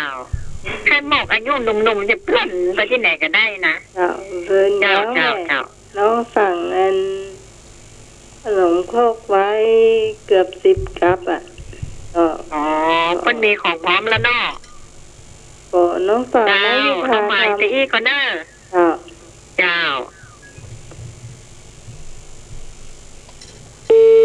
สั่งนายพาไว้เจ้าดีไม่ดีก็อาจจะได้เพิ่ม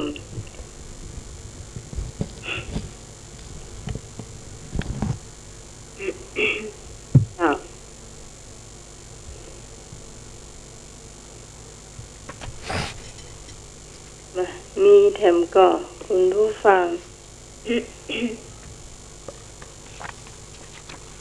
ที่จะโทรเข้ามาเพิ่มเติม เอาทอดไข่ใส่ใบตองอ่ะ อะ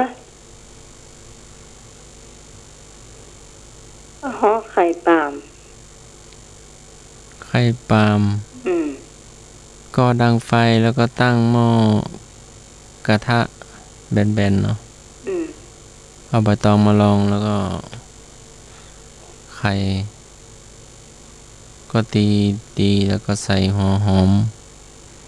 ผักชีใส่เกลือใส่นี่เนาะแล้วก็เอาไปลองใส่ใบตองแล้วก็ถ้ามันสุกแล้วก็พริกเนาะพริกข้าง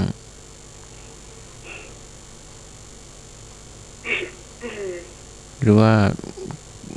กิ้งไปกิ้งมาก็ได้จน จนให้มันดูเหมือนว่าสุกแล้วเนาะ อืม ก็มาทานกับข้าวเหนียวก็ได้ข้าวเจ้าก็ได้จะใส่ใบตองนะ ห่อไข่ปาล์ม ไข่ปาล์มมันตอนนั้นมันน้ำมันยังไม่มีอ่ะ ไม่มี มีน้ำมันหมูมั้งก่อนนั้นอะเห็นมากอกใส่ขวดไว้อะ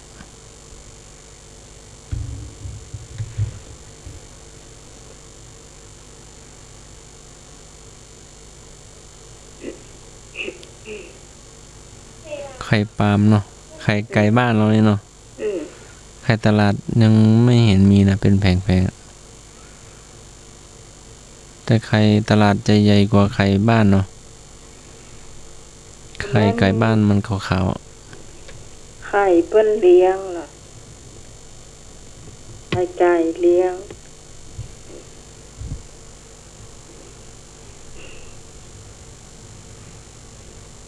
จะต้องดูว่ามันไข่มันมีลูกหรือยังเนาะบางคนดูไม่เป็นดูว่าต้องเขย่าดูหรือว่าดูตั้งแต่ไข่อันแรก ถ้าไข่ มันเป็นพันธุ์ไข่สายพันธุ์ไข่ มันก็จะบ่มีลูก มันจะไข่ถึงวัน ฮะ ไข่ถึงวันน่ะ ต้องนับวันนับเดือนก่อนเผื่อมีลูก มันบ่มีหรอก ถ้าถึงเวลาไข่มันก็จะไข่พี่เคยเลี้ยงบ้านพี่เคยเลี้ยงไง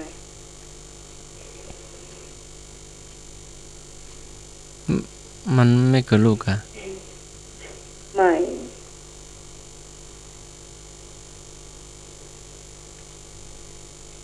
ถ้าไข่มันนานๆมันจะดำเนาะถ้าไข่ใหม่มันก็จะใสๆอะ อืมแล้วว่าถ้าไข่ถ้าไก่เขาปล่อยตามสวนเนี่ย มันได้กินหญ้ากินหยังนี่นะ กินแมงตำแมงพักเนี่ยหรือว่ากินพักไปตัวเนี่ยไข่มันจะงามนะ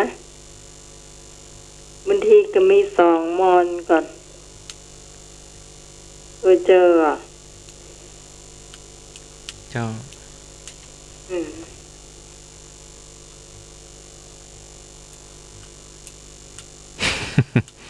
มันเป็นอะไรนะทำไม อืมมันได้กินพักกินอย่างอิ่มเนี่ยกะ แล้วมันจะไข่จะลูกใหญ่ ไข่มันจะมีตั้งใน2 มอนแดงอ่ะ อ๋อถ้ามัน อันสีเหลืองๆน่ะ มัน ถ้า จะ มัน มี ได้กิน 2 ผักได้กินผลไม้เนาะ อืม ก็เคยเห็นอยู่ อืม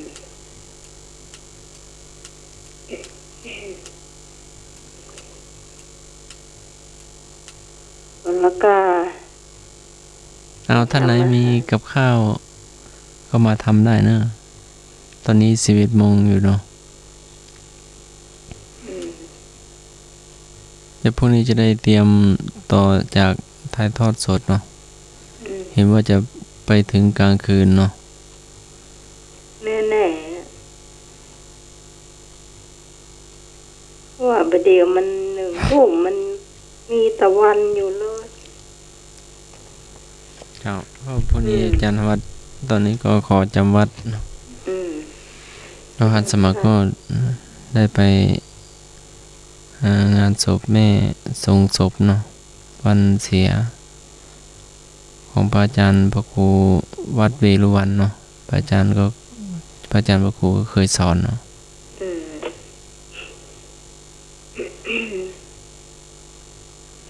แล้วก็พวกนี้ก็มีอบรมเกี่ยวกับ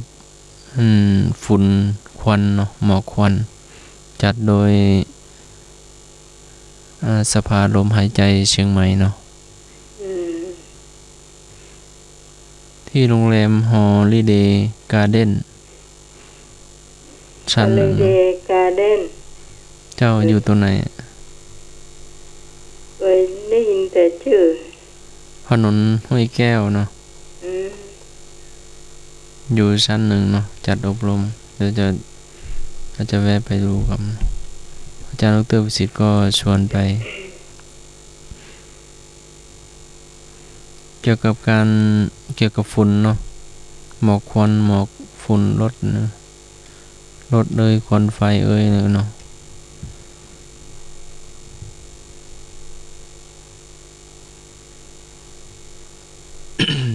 พวกแม่แดงบ่ได้มาแม่บุญก็บ่ได้มา เจ้าแล้วก็ ไอ้หนุ่ยนี่ได้มา อันนู้นไปเนาะ อืม แล้วก็แม่น้อยป้าไอ้นี่จะมาอยู่ อาตมาก็เลย ไปวันนี้แทน อืม เจ้า จ้าไหม เจ้า เจ้าแม่ ลูกไม่จะไปอยู่นะ ฮะ แม่จะรถไปคนเดียว อ๋อค่อยๆไปเนอะแม่ เจ้าค่อยไปค่ะ ถ้ามาไฟหินก็ตี 5 เจ้าไป น้ำได้มันเจ้าเกิน น้อง เจ้าแม่ จะรถมอเตอร์ไซค์ไปคนเดียวเป็นไง ก็ค่อยไปเนาะใส่หมวกกันน็อก ได้อยู่ ค่อยๆระวัง เจ้าค่อยไป เจ้า ประมาณสัก8 โมงเนี่ยเจ้า เจ้าบ่ต้องฟังเนาะ เจ้า แต่พระอาจารย์ทางวัดพระอาจารย์อะไรนะ พระครูมงคลสิริวงศ์เจ้าวาดนะ อ๋อกับพระอาจารย์อีกท่านหนึ่ง แล้วก็ที่มาพิธีที่โทรหานั่นก็คือพระครูอาทรกิจจานุรักษ์ ที่พระอาจารย์มาช่วยดูแลนะ มารับรองนะ เจ้าพระอาจารย์ก็ไม่ต้องห่วงเนาะพระอาจารย์ก็ต้อนรับเนาะ อืม ภัตตาหารก็ดีเนาะเครื่องอุปกรณ์สายไฟเนาะพวกนี้ก็จะไปต่อจอด้วยเนาะพระอาจารย์ก็ได้แนะนำสามเณรท่านสามเณรตะวันละ อืม พระอาจารย์ทางนู้นก็อยากให้ต่อจอให้ตัว เพื่ออยากหันภาคเจ้า ก็จอใหญ่มากเนาะประมาณสักวาหนึ่งเลยเนาะ 50 นิ้ว เจ้าจอพอๆกับบ้านนะไหมจอใหญ่มากตั้งหน้าประธานเลย บ้านละไหม60เปิ้น50เป็นจอแบนบ่ดูบ่เข้าจ้างเท่าไหร่ล่ะเพิ่นไอ้ก็บ่เข้าจ้างเลยนะ เหมือนสมัยก่อนเนาะกดเสียบปลั๊กกด มีแต่ปุ่มเป็นชมว่าฟังอยู่มีแต่ปุ่มยังก็บ่ฮู้นี่ล่ะ มันมีเครื่องเล่นหนักกว่าเดิมอะเนาะ จ้ะ มีเสาอากาศตัวมีช่องเยอะ ช่องหน้าเนาะ แต่ก็เบาเนาะจอใหญ่แต่ เรา บ่ ช่วยกัน หก หันเลยอ่ะ ฮะ หันมาทาง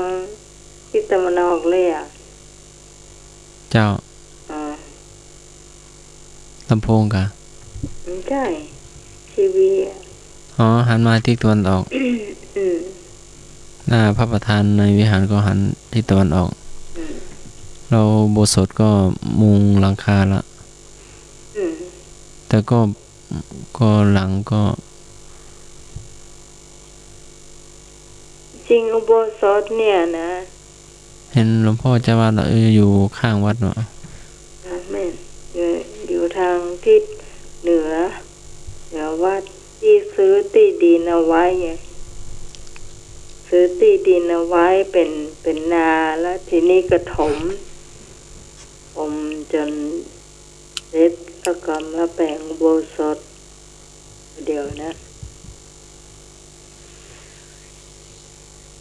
ส่งให้ไปประมาณนั้นกัน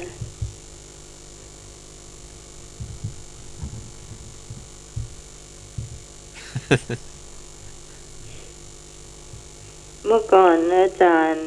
วิศวัตก็ไปนำขบวนบ่อยๆจ้ะตอดทอดป่าตอดกฐินมหาวิษณุพ่องจ้ะช่วยนักสมัยพูนละจ้ะสมัยตู้หลวงพองมีละพระครูเขาพลบุญญาพรสมัยนั้นล่ะ เจ้าซื้อที่ดิน เจ้า เจ้าแต่ประเดี๋ยวนี้ถ้าทำอย่างทานเนี่ยอย่างแล้วอย่างเนี้ยทางบนนี่มีคนทับนักแล้วนะจ่อฟ้าปันลมนาคหรือว่าเส้นพระอย่างเนี้ยแล้วก็แปลงๆทางนั้นเลย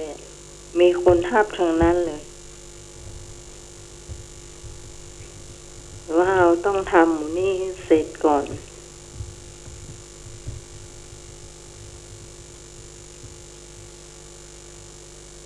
ต่อไป ว่าต่อ จ้า อยากให้ดูเวลาน้อยเลย5:10 นาทีเราเจียก็ เจ้าเราจะ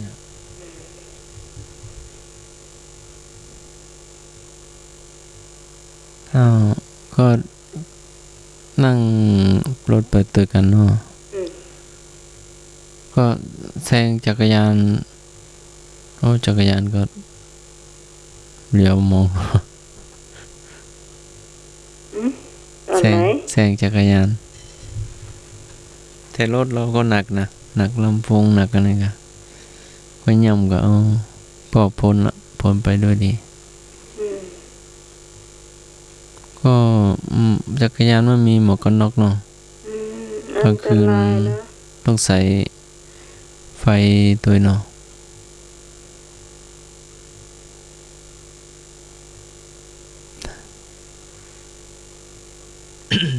ขี่รถลำบากใส่หมวกอันตราย เจ้าท่านสมัครไปก่อนสำเร็จแต่ว่าแล้วพระอาจารย์ไปตัวเอง ดีแล้วจะได้ช่วยกันยกลำโพงหนักนะเพราะลำโพงสมัยก่อนหนักเนาะเป็นไม้อัดหนาแล้วก็ลำโพงก็อันใหญ่เนาะ เป็นอนุสรณ์สมเด็จทักดูร้อนก็นานนะสมัยพระอาจารย์สมศัยพระอาจารย์จรัญพระอาจารย์จรัญสมัยสอนพี่ลำโพงนั่นน่ะอ๋อ2 ตัวแล้วก็ลำโพงเสียงกลางอีกตัวก็ข้างละ2เนาะแล้วก็เป็นฮอนที่กระจายเสียง ตัวหนึ่งแล้วก็ลำโพงน้อยที่ไปฮอดป่าบ้านนาไม้ตัวหนึ่ง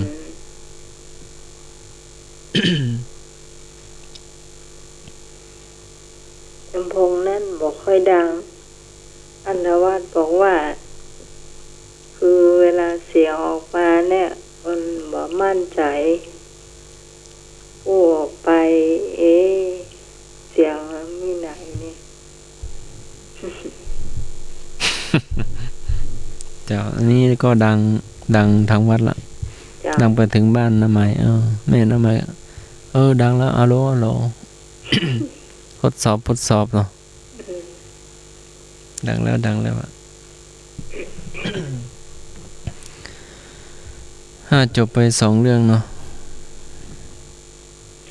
ท่านไหนมีเนาะลุงหนุ่ยทุกท่านเลยเนอะ0530105462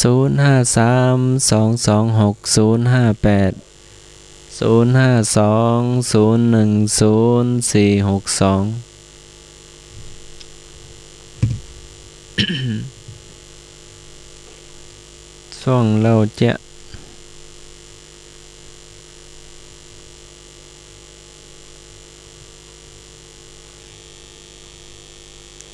มาเนอะมาแล้วเจ้า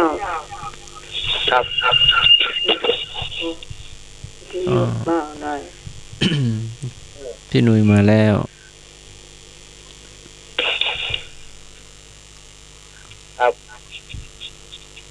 ใกล้กับแรกถูกกัน ฮอนเนาะ ครับ เราเทียร์เนาะมัน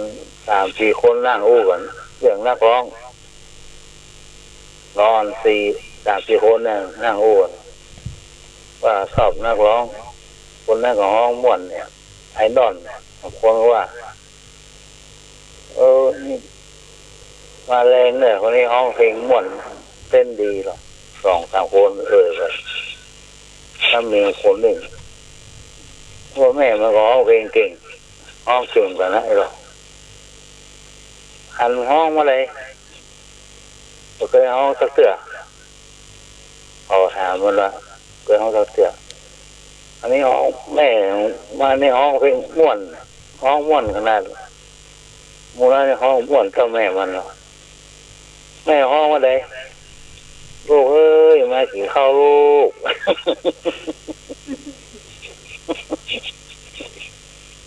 ลูกมาขี่ข้าวลูกมัมมัม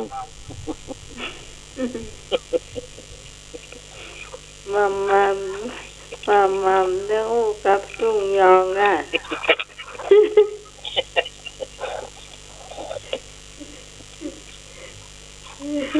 ลุงยองว่าหนุ่ยกี่หม้อ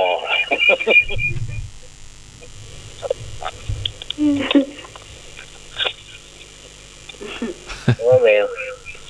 พ่อสู้แม่ไม่ได้เลยแม่ว่ามัมคือเข้าลูกสองคนเลยตาความเติมออกมา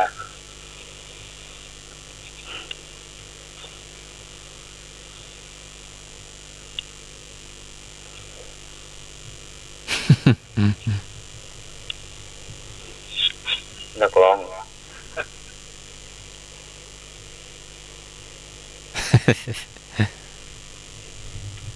ครับตัวเป็นเรื่องร้อนคนไม่เอาเพื่อนไปแต่งไม่เอางานแต่งงานป้าไป2-3 คนเลยมีไม้ลอยไม้นะเข้าไปงานเพื่องานเรื่องดีอย่างสักโมงบ่ายเนาะ เสียงพี่หนุ่ยดังน้อยเดียว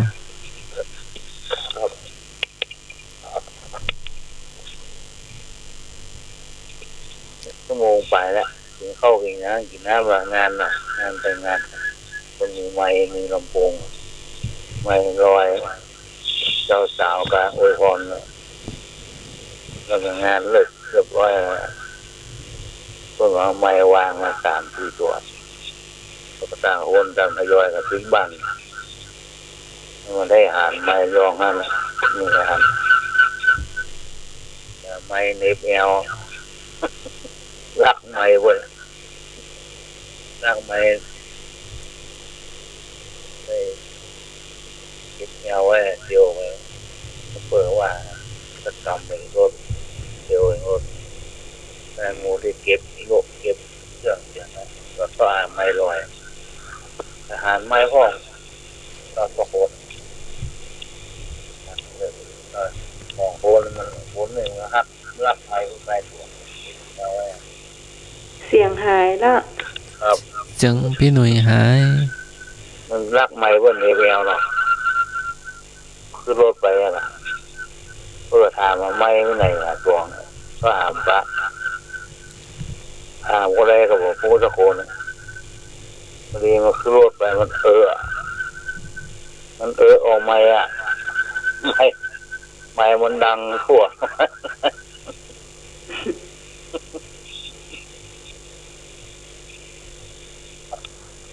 ครับผมสองอย่างครับ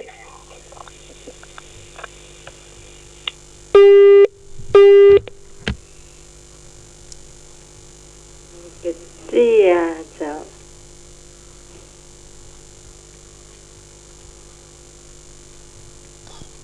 เจ้าให้ในหมายมีก่อท่านไหนมีฮะ บ่มีอะ เจ้า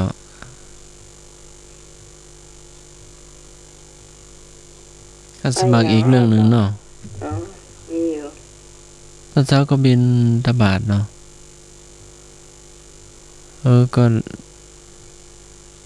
ก็พอได้ฉันเนาะแล้วก็แบ่งปันน้องหมาตัวเนาะแล้วก็ดีใจขนมกับข้าวกับปลาก็ปั้นให้เนาะแล้วก็มาก็ดีใจก็มา3 ตัวเนาะ ไม่รู้เห็นตอนไหนตุยมาเนาะ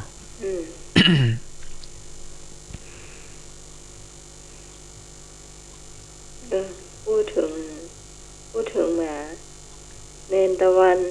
มาบ้านปีมาหยิบอาหารมาเอาไปให้หมา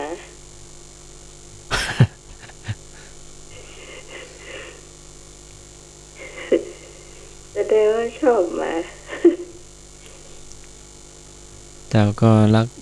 สัตว์เนาะเขาเฝ้าวัดเนาะเฝ้าวัดดูแลวัด ใช่หยิบอาหารมาเพื่อให้หมาปีอะ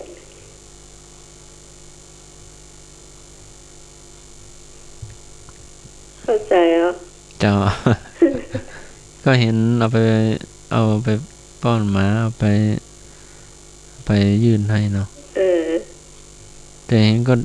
ห็นหมาก็ดีใจนะทั้งแกงหางทั้งเขางกทั้งเตียวไปเตียวมา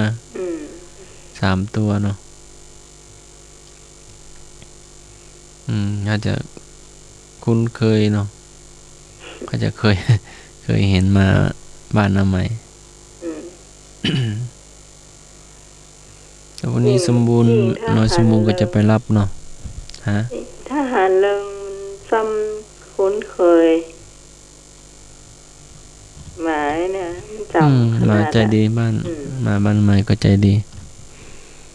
บ่สวกอะไรเนาะแต่ ชื่อหมาชื่อเพชรก็เฮานะก็กลัวขบโยมมันเนาะแต่ถ้า ตัวคนไหน ถ้าดมคุยดีๆหรือว่าเอามีอะไรก็เอาให้กินมันก็จะไม่เห่าไม่ขบอะเนาะ หมายถึงหมาวัดเหรอ เจ้าชื่อเพชร อ๋อหมาตัวเนี้ยกะเตียนไปขอปินันเพชร ชื่อเพชร นามเพชรก็ชื่อเพชรมันมาก็ชื่อเพชรชวนมาวัดมาฟังเทศฟังธรรมก็ว่ากลัวหมาว่ะ บางคนก็ถ้าใจดีสู้เขาก็คุยกับเขาเนาะแต่บางคนขว้างก้อนหินขว้างไม้ อย่าไปขวางมันน่ะมันก็ จะเห่านะ เหมือนเขาจำได้เหมือนกับ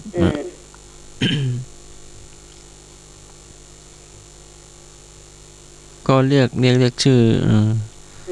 โยมกำลังจะลงจากรถมาเนาะมาทำบุญก่อนบอกก็เฮานะก็บอกโยมมาทำบุญเพชรจะไปกัดจะไปเฮาเนาะ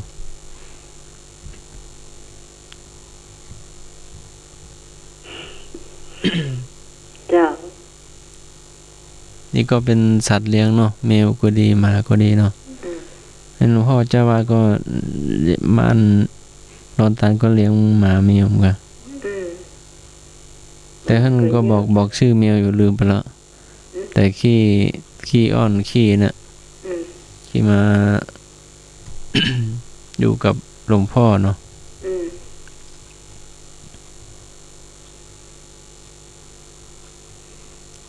ท่านไหนมีแจ้หรือว่าจะเข้าอันอย่าง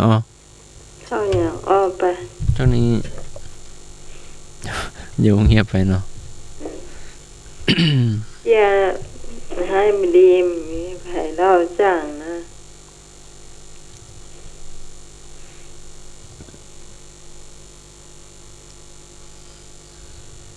อันอย่างกินข้าวไงแล้วอย่างลอกเตยวงเล็บคำผวนของเลื่อยตอก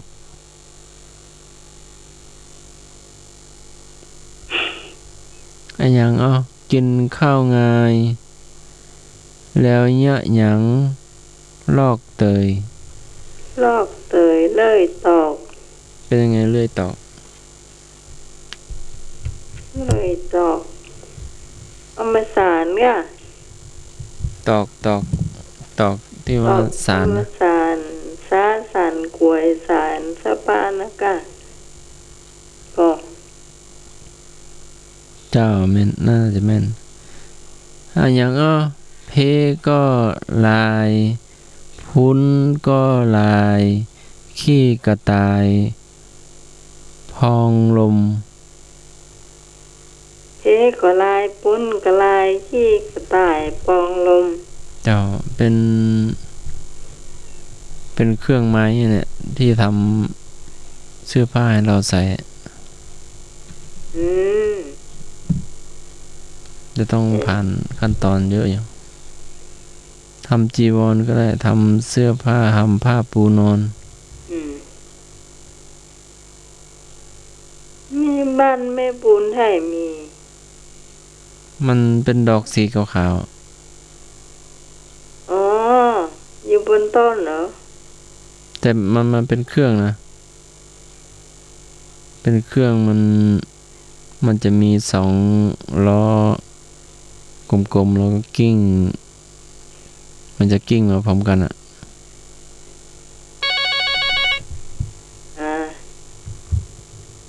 ตอบได้เลยเจ้าแม่ปั่นไฟมาใช่ไหมที่ปั่นไฟที่ปั่นไฟเจ้าเครื่องอีดฝ้ายอีดฝ้ายตัวที่เป็น2 ล้อนั่นเนาะแม่ที่มันเป็นกลมๆน่ะเจ้าคุณเอาไฟเข้าใจแต่นี่จะซ้ายทางซ้ายเนี่ยไฟใส่มันหนีบนะมือหนึ่งจับฝ้ายแล้วก็มือหนึ่งหมุนเนาะเจ้านะอีดไฟแล้วมันไม่กินมือกับแม่มันขีดที่ใดมันใช้ไฟฟ้าหรอกยังอยู่ที่เขาปั่นน่ะมันกินไฟเข้าไปเนาะแต่มันแล้วก็ไฟเข้าไปในมันออกมาเนาะมันเอาเม็ดมันออกเม็ดดำๆอ่ะเจ้าเม็ดปกติอยู่ข้างล่างแม่น้องเคยเหมือนเราเคยหันนะสมัยน้อยๆหมดอาจจะน้อยกว่าน้องขิมได้ซ้ำอ่ะใหญ่เนี่ยไอ้ที่ปั่นไฟเนี่ยจะจำได้ละแล้วมาปั่นตอนกินข้าวหรือปั่นตอนบ่ายหรือปั่นตอนเช้าปั่นนะแม่เนาะบ่ายจ้ะอยู่ข้างหน้าหน่วยเซ็ตทำ ปั่นฝ้ายกลางคืนปั่นก่อนหรือว่าปั่นแต่ตอนเช้า แก่เป็น วัน ปั่น ค่ะมันคือตัวปันเจ้าก็คือก็ไปรับก็นอนนะคะ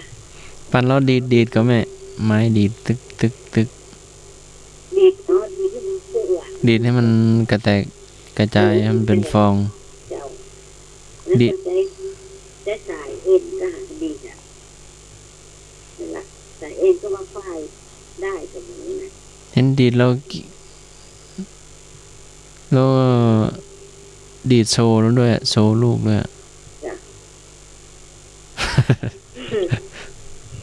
เคยหันเหรอ เคยหันเพื่อเป็นละอ่อนตอนเป็นละอ่อน เคยเห็นแม่ดีดอยู่ เป็นละอ่อนละ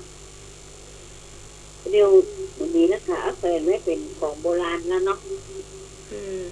แต่ไม่ให้เด็กมากินเล่นนะให้อยู่ห่างๆ อะไรกินอย่างเล่น มากินฝ้ายเนี่ย กินเม็ดเม็ดไส้อ่ะ กินนั่งฝ้ายด้วย ไม่กินได้ยังไง ก็เด็กไม่รู้เนาะ เล่นจ้ะ เจ้า มา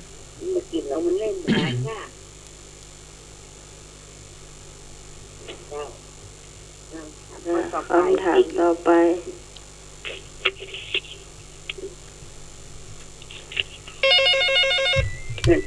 นู่นแต่ไม่ถามเจ้า สวัสดีแม่บุญครับ เจ้าวันนี้เจ้า ไอ้น้องเรื่องอะไรอย่างมาเต็มเดือน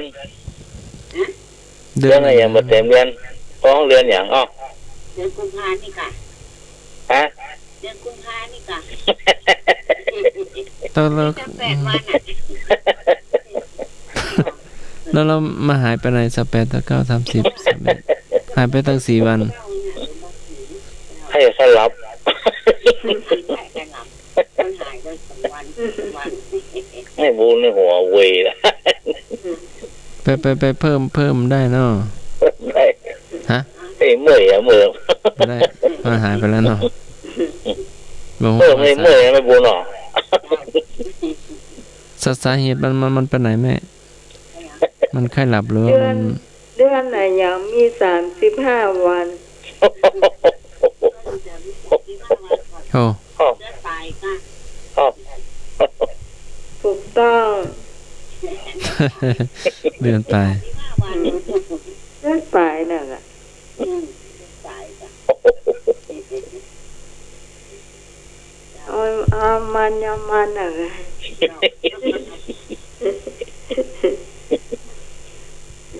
เอาไม่มีอันนึงเนอะ อืม ขึ้นอย่างกบลงอย่างไปเยียน โอ้เป็นอย่างกบลงยามไปเยี่ยน แม่บูนเลยครับ มันเป็นของใจ แม่บูนว่าอะไรครับ ขึ้นอย่างกบลงอย่างไปเยียน ขึ้นจ้าเนาะ เนี่ย ขึ้นจ้าลงเวยเนาะ เป็นของใจกะคนขึ้นมะพร้าว แล้วนึกถึงเรา คนหนึ่งเจอคนหนึ่ง ใจ ของใจอ่ะ เป็นของใจ มอไซค์ ขึ้นเนี่ยกบลงเนี่ยพอเย็นนะครับ มอไซค์ขึ้นดอย ลงอย่างไปเยียน รถมอไซค์ขึ้นดอย ใช่ ของโบราณแล้วของสมัย โบราณเขาเนี่ยโบราณนะ ใช้ในครัวหรือใช้ใน ใช้ได้ทั่วไป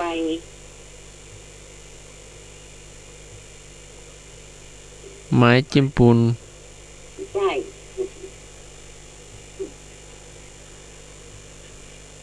เวลามันขึ้นไปนะมันดักไปนัก ท่านพุ่ง ควนหม้อนึ่ง ไม่ใช่ไม่ใช่ไอ้หนุ่ยใช่ ไอ้ยังก็แม่ ขึ้นอย่างกบ ยี่แม่ใบอย่างเงี้ยก็เวลามันขึ้นไงก็ มันโดนไปกระชับอย่างกบอ่ะเวลามันลงแล้วมันจะคูลงไป เสียงแม่ไม่ได้ยิน ได้ยินกันได้ยินยัง ปีแล้วเนาะ ครับ เจ้า ให้มาใหม่เหรอ น้ำทุ่งก็แม่ บ่ใช่เจ้า ขึ้นยังครบลงอยู่ปะเยียนครับ เจ้าขึ้นยังกบลงอย่างไปเยียน ต้นทางน้ำพุ่งเหรอตามน้ำบอกเหรอ มันส่งกับบ่ใช่บ่ใช่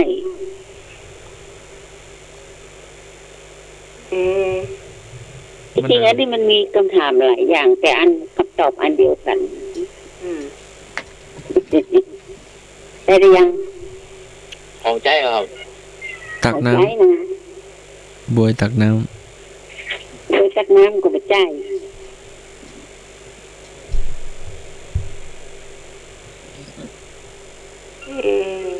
อย่างนะ สายยังเน่าแล้วบอก อย่าง ยังน้องใหม่ไม่ยอมเน่า ทำมันของใจหรอ โอ้ ใช่เวลามันขึ้นตางบนมันกระยับอย่างกบอ่ะกบเต้นอะเวลามันตกลงไปลงไปเลยอ่ะ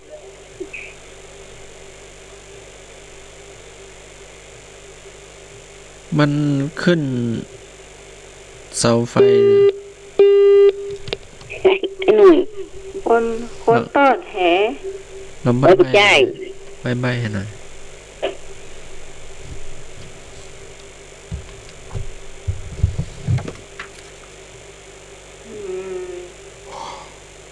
คนต้อนแหกับบัจจัย ไม่ใช่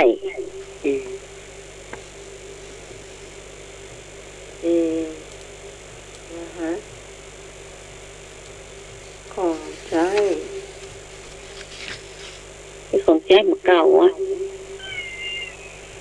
โอ้นี่ห้อยอย่างนี้เหี่ยวมันก็มาเหี่ยว ใจ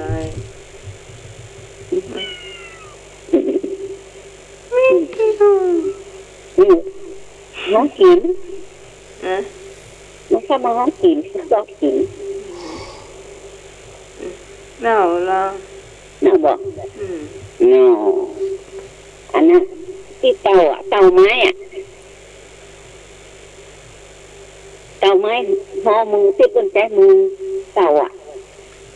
เกลื่อนก่อน อืม แล้วขี้มันขึ้นตะบนน่ะไม้มันขี้มันขึ้นมุ้งขึ้นตะบนยกมันเนาะ น่ะเต่าไม้น่ะแล้วเวลามันตกลงไปลงไปเลยอ่ะงวยขนาดตอนขึ้นมากันนับอย่างโกบอ่ะเต้นอ่ะนึกภาพได้ยังถูกก่อนใส่ไอ้หนุ่ยว่าไร เดี๋ยว นั่น ซุปตะโกนออกทางปาก ตอนเดียวกันหน้ากา ไม่ใช่ เต่าไม้ของใจเหรอ ไม่ใช่อันนี้ซุปตะโก ที่ น ตั้ง ออก ก้นออกทางปากที่ตั้งก้น บางคนออกทางปาก ลงสีเข้า ไม่ใช่ รถไฟอ่ะ ไม่ใช่ เป็นของใจหรอก ครับของใจอ่ะครับ เต่าไม้ของพระเจ้าที่ตั้งก้นออกทางปาก ซุปตะโกนออกทางปาก เอ๊ะ เช็คกี่รอบแล้ว นึกว่าเคยได้ยินนะน้องใหม่เนาะแล้วนึกมาออกอ่ะ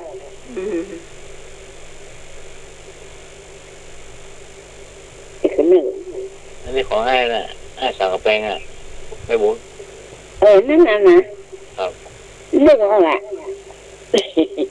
เมื่อเคยได้ยินแต่นึกมาออกคำตอบ ลำปางกับศพอ่ะ เจ้าของก็มีไหนอ่ะ ลำปางดังอะไรเลย ฮะ ลำปางดังอะไรล่ะ คะ ครับ เดี๋ยวเนาะ ที่ใบนี่นะ เมื่อห้องสี่หัวใจ ใช่ครับลำปางดังอะไรล่ะ ดังกำลัง ไป รถมา ใช่ ถ้วยกาไก่ถ้วยกาไก่ ลมไม้มันหล่นก๊อบอ่ะช่วยกับไก่นั่นใช่ ดาบ นึกเกี่ยวกับก้นไก่เนี่ยไม่ใช่ นั่นมัน เกี่ยวกับไก่มันดิ นักไก่เมื่อยละเป่าลงก้น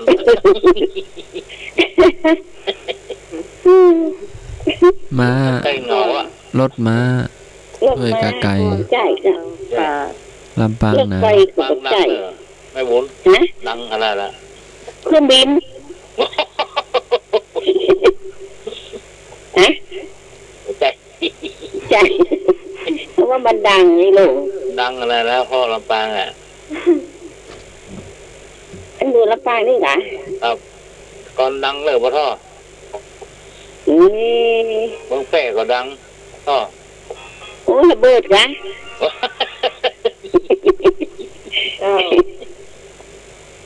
สุกหรือก้น ระเบิดตัวใหญ่ ครับ ปืนใหญ่ ว่าให้บรีนะพ่อ แม่มันดีเนาะ ครับ ปืนแก๊ป บุรีแม่นก่อ ใช่ครับ บุรีบ่ใช่ โอ้เนี่ยเนาะ บุรีนั่นมันยิงก็เสี่ยงบทยิงก็เสี่ยงเลย นี่สุกลำโคนนอนลำปากก็ลำปางดังอะไรล่ะ บุรีคิโย ใช่ ลำปางดังสมัยก่อน ลำปางน่ะดัง ของใช้สมัยก่อน ดังอะไรแล้วฮะ หรือว่าดังตอนนี้ ต้นได้แต่ลำปางอ่ะมาดังที่ลำปางอ่ะ ทำอาจารย์เนาะการอยู่ลำปางอ่ะ อะไรนะกินข้างปาก ครับสู้ลำโคนออกลำปากอ่ะ เจ้า จานเป่ากรรมอ่ะ บุรีคิโยวะบุรีกล้องบุรีอ่ะ ไม่ใช่ไม่ใช่ครับ ใช่หรือเปล่า เข้าเมืองลำปางในเมืองน่านเมืองแปะเนี่ยดังเลยก่อนนะพ่อท่อย อดอ่ะ เป็นอะไรอย่างเนาะบุรียาคืนนะกะ ไม่ใช่ครับเนี่ยคืนนั้นต้องมองฝัง โอ้ยาแปะกะลำเลยยาแปะคนทางว่ายาแปะเลยอ่ะ ไม่รู้อาจารย์ไปไหน จะเป็นอะไรอย่างไงมีลำปางมือแปะมือนั่น อ๋อดังอะไรแล้ว ยอมละยอม ใช่แล้วล่ะ กะเน่าอ่ะ น่าเนาะปืนลูกซองอ่ะ นะ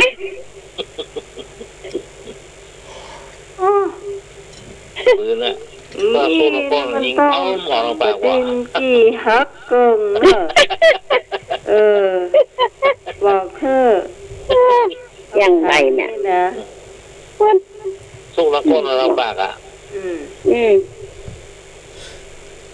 ปืนลำปางลังอะไรหรอเพราะที่หน้าก้อมเราห้องอ่ะ อืมจ้ะ หักปั๊บลูกใส่เนี่ยล่ะตอนน่ะ เออ สู้ลำโคนลำปากอ่ะ ถามใหม่จบไปละ รู้ไหมล่ะ ไอ้ยังฟังให้ดีไอ้ยังลูกไอ้ยังแม่ใจมันตึมปีกมา ลูกโกงอ่ะ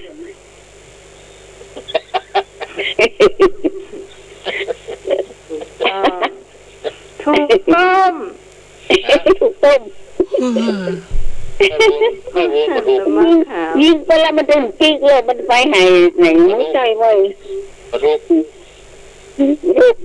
มาถูก ถูกแล้ว อย่าง ลูกกินอ่ะ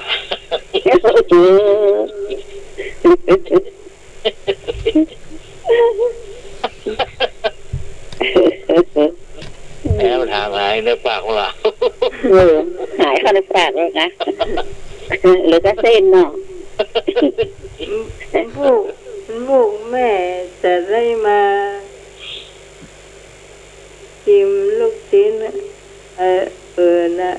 เนี่ยก๋วยเตี๋ยวพี่ทุกคนน่ะ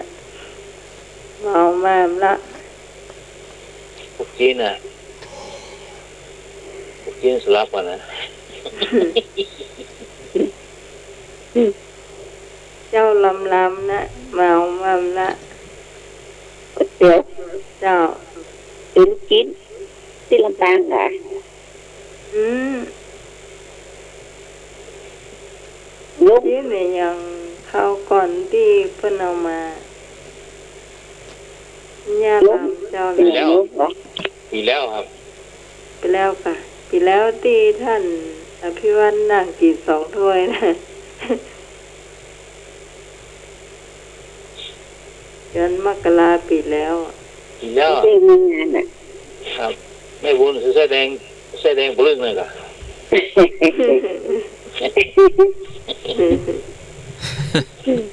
แสดงปลึกเลยค่ะ แสดงเป็นผู้ก็ใส่ลายแดงเหรอติดหรอกตัวติดนะ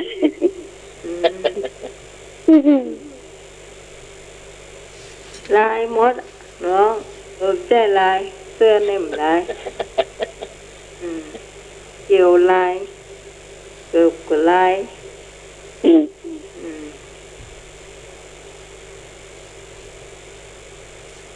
เอ้า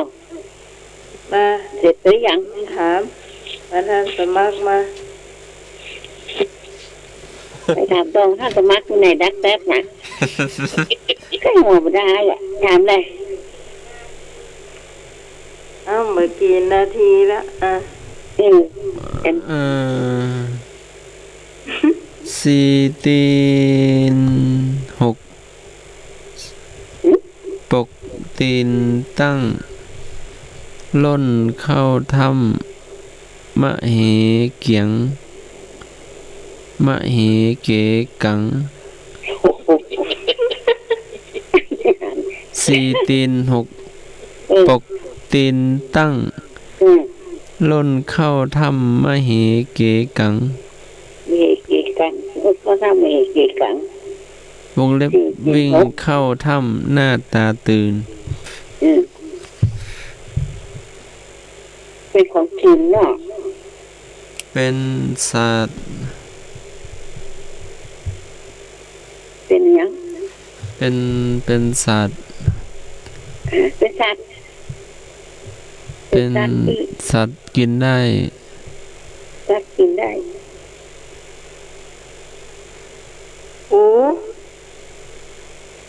ปูหันแม่นแล้วปู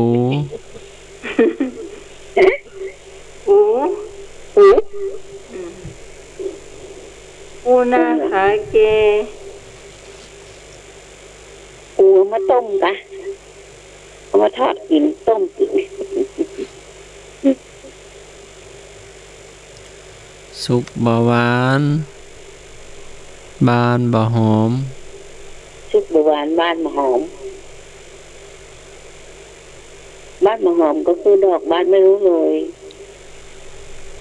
ใช่ไหมจังซุปบหวานไอ้หนัง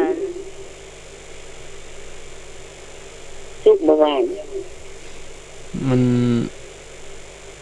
น้ำตาไหลตาแดงน้ำตาไหลเป็นผลไม้หวานหอมนะมันสีแดงๆอยู่ในครกพริกเจ้าบ้านบ่หอมดอกที่มาอีกฝ้ายจะเจ้าหาเนาะดอกฝ้ายดอกหลังบ้านอันนะอันยังเดินไปไม่ถึงบ้านเป็นหลังบ้านกลางไหมมันต้นน้อยอยู่แต่มันหลังนะฮะดอกของเมืองนอกเมืองนาอย่างหูจักฮะชื่อของหูจักดอกของหูจักมีกระสีเนี่ยเจ้าของหูจักชื่อดอกตัวหูจักชื่อมันยำชื่อไปฝรั่งได้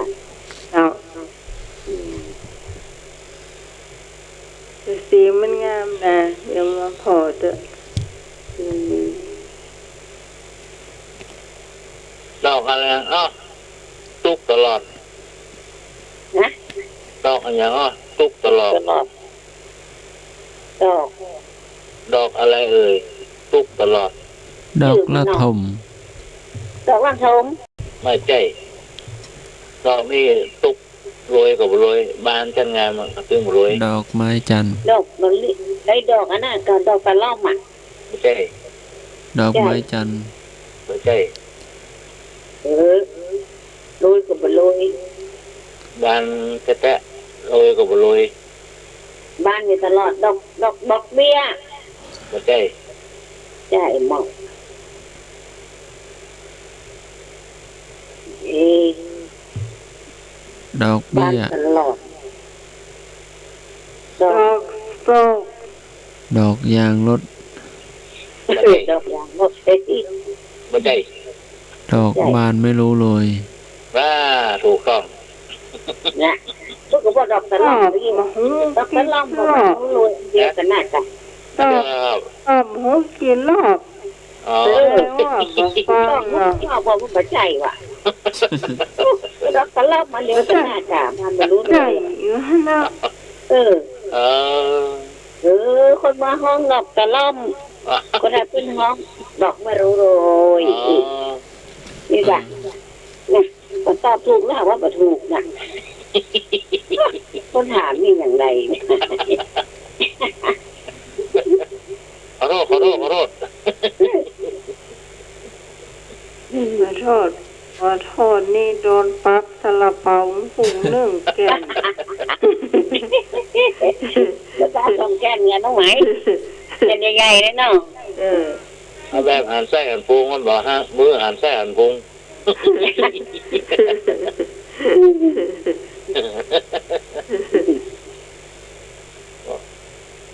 มา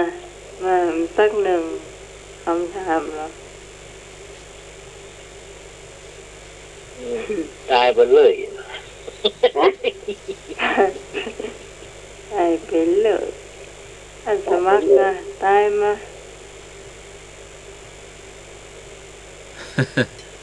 ตายมาเลย เนาะใส่อะไรไม่ขันตอนเช้า ใกล้มาคันกะ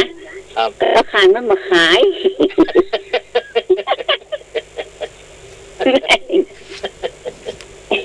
ไอ้แม่มันก็เดิมมาขานเนาะ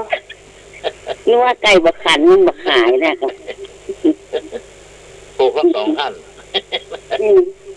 ถูกใจไม่ใช่บอก ต้อง ว่า เป็นไก่พูมันขาน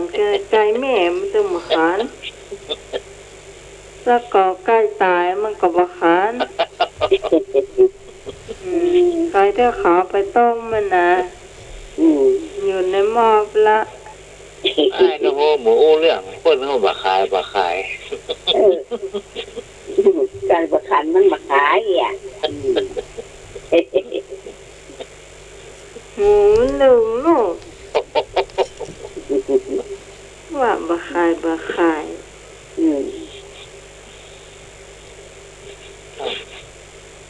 ชื่อมันตัดไก่นะ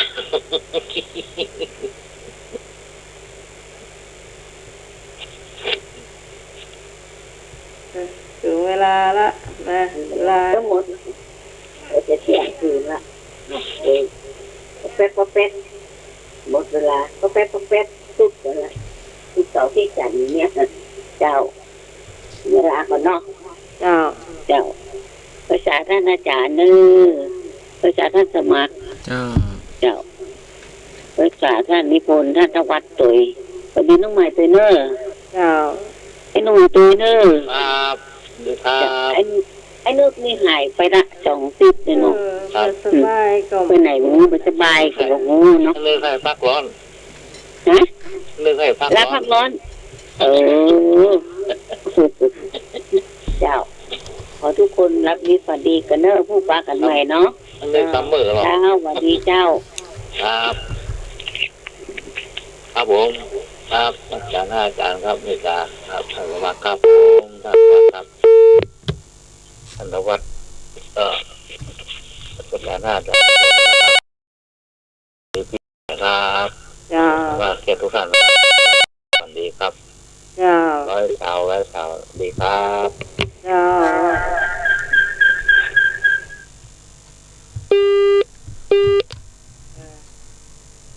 ฮัลโหลครับไว้สารเนี่ย มอง ไว้ วิ สาร ทยุ จัด หน่อ รั ย กกันเลย เจ้า แล้วก็อาจารย์กันนะครับ แล้วก็วันที่ปีใหม่ด้วยนะ เจ้า แล้วก็ผู้ฟังทุกคนนะขอรับสวัสดีทุกท่านทุกคนนะครับ เจ้า ฟังเยอะได้โทรมาได้ครับรักษาครับ เจ้า น้องเที่ยว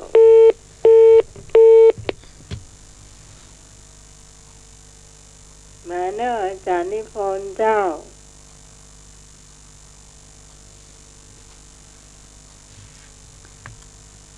อาจารย์นิพนธ์มาเนอะเจ้า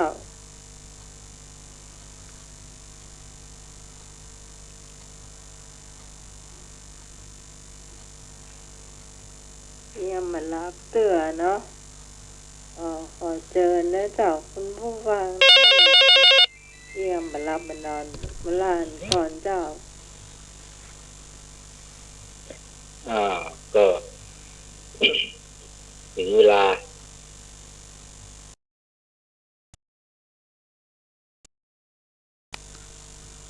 ก็ขอความสุขสวัสดีจงมีชัยมีโชคกับคุณโยมแฟนๆธรรมะคลายเครียดทั้งหลายตอนนี้ก็มีบทกลอนอยู่สัก3-4 บทเป็นประจำท้ายประจำมนุษย์เห็นซึ่งภัยอันเป็นสร้างความลำเค็ญเข็นอยู่ภายในแห่งสังสารวัฏแจ่มชัดเหลือใจเห็นความโยงใยในความระทมโครงข่ายอย่างนี้คือสิ่งบ่งชี้เรื่องร้ายเหล่านี้ชี้ทุกข์ระทมควรหาสาเหตุอาเพศสะสมให้คลายระทมลมเล้าวิญญาณต้นเหตุความเศร้าที่เฝ้าลุกเล้าลุกพาใจเขาคุกช่างนึกสงต้องการพ้นทรมานช่วยนำพาถ้าเรื่องความล้ำเลิศเพิดอาหิง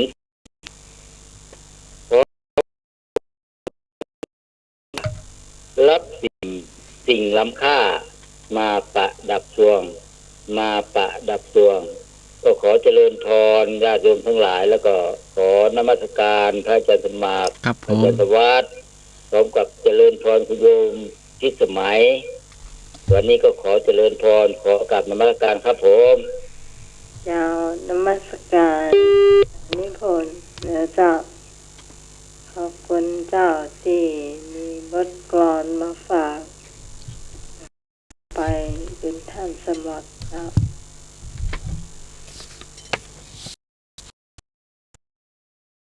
สมัครเนาะ อืม